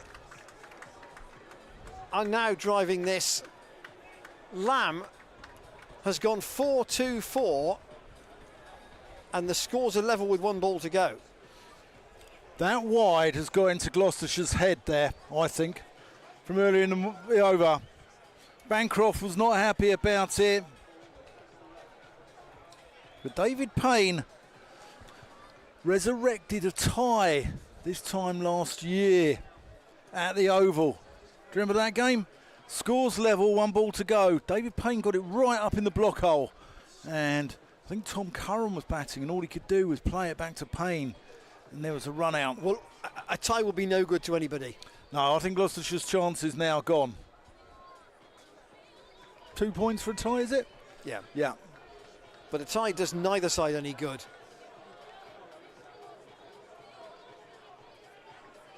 And credit to Sussex, because the Allsop Coles stand was the one that kept them in the game. They refused to be over-pressurised by the rate. But then Danny Lamb's been brilliant at the end here. 12 of 4. Everybody in. Scores level. Last ball of the match. Payne to Lamb, who clips it over everybody and out for 4. And Sussex, from a position where they were behind the clock at half distance in the chase, have won off the last ball by 4 wickets, thanks to a thanks in the main to a century partnership between James Coles and Tom Alsop. Yeah, bowling figures for Gloucestershire. David Payne, 4 overs, none for 40. Not quite his usual high standards today. Josh Shaw was brilliant, 2 for 25 off 4. Ajit Singh Dale, 1 for 52 off 4. Marshawn DeLunga, 1 for 39 off 4. That's 90 between the pair of them. And Charlesworth, 1 for 33 off 4. Do you know what this today proves in a way? Is that sides have got into a mentality where 50 off 4 or 65 off 5 at the end of a game, they think is possible more times than not. Yeah, it is, but... And that's a complete change from where we might have been 5 years ago. I think Gloucestershire will rue not bowling Graham Van Buren in those middle orders. He's been great for Gloucestershire recently. He's been superb. And I think pace off was possibly the way to go in sort of overs 11, 12, 13 that was so expensive when Coles and Alsop were starting to motor. But credit to Sussex. Miles Hammond just giving Darcy Shaw a pat on the back as the players walked off. Yeah. In that last over, chance goes, what looked an easier chance than the difficult one he took, went to ground, and he clings on to that. Yeah. Gloucestershire probably win.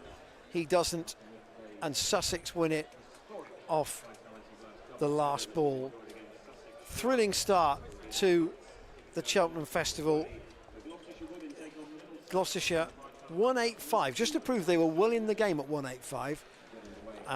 And Sussex from 67 for 3 at halfway with Alsop and James Coles in at that point, got down to a position where they were in the game with 3 overs to go. Thomas 22, Hughes 17 and Clark 8, all out relatively early on, 57 for 3. Then the big stand of 106. Coles made 62, Alsop made 55, and I think quite genuinely we thought that when both of those were out, Gloucestershire probably ought to have had enough. Yeah. But Sussex just didn't think like that. No, they didn't. Lamb 16 off 5 balls at the end. Lots of credit to Sussex. I thought they were excellent, and it's a must-win game for them, and they've come to the holders of the Vitality Blast and won. And Gloucestershire's defence of their title is sadly over. Officially, it now is, because Gloucestershire cannot qualify. They play their last game tomorrow at Taunton. So quite a day for Gloucestershire cricket. The announcement from Tom Smith of his retirement from playing. He will be revered for his 12 years at the club, his 300 wickets, and his backstory that everybody is so familiar with. And then today on the field, Gloucestershire women beaten Sussex. The Gloucestershire men's side beaten, a double for the Sharks. The women's side win by 65 runs. The men's side win by 4 wickets off the last ball. If you've been with us all day, I hope you've enjoyed the coverage. If you've been with us just for the latter part of the day for the Vitality Blast match between Gloucestershire and the Sharks in the men's match, hope you've enjoyed our coverage from here at Cheltenham. We'll be back for the championship on Tuesday when Lancashire are the visitors, and the commentary team will be led by Ed Seaborn and, I believe, Scott Reed from BBC Lancashire. Dan will be the voice of Cheltenham for the next 2 weeks. I'll see you soon. Enjoy the rest of your Thursday. Sussex win here by 4 wickets.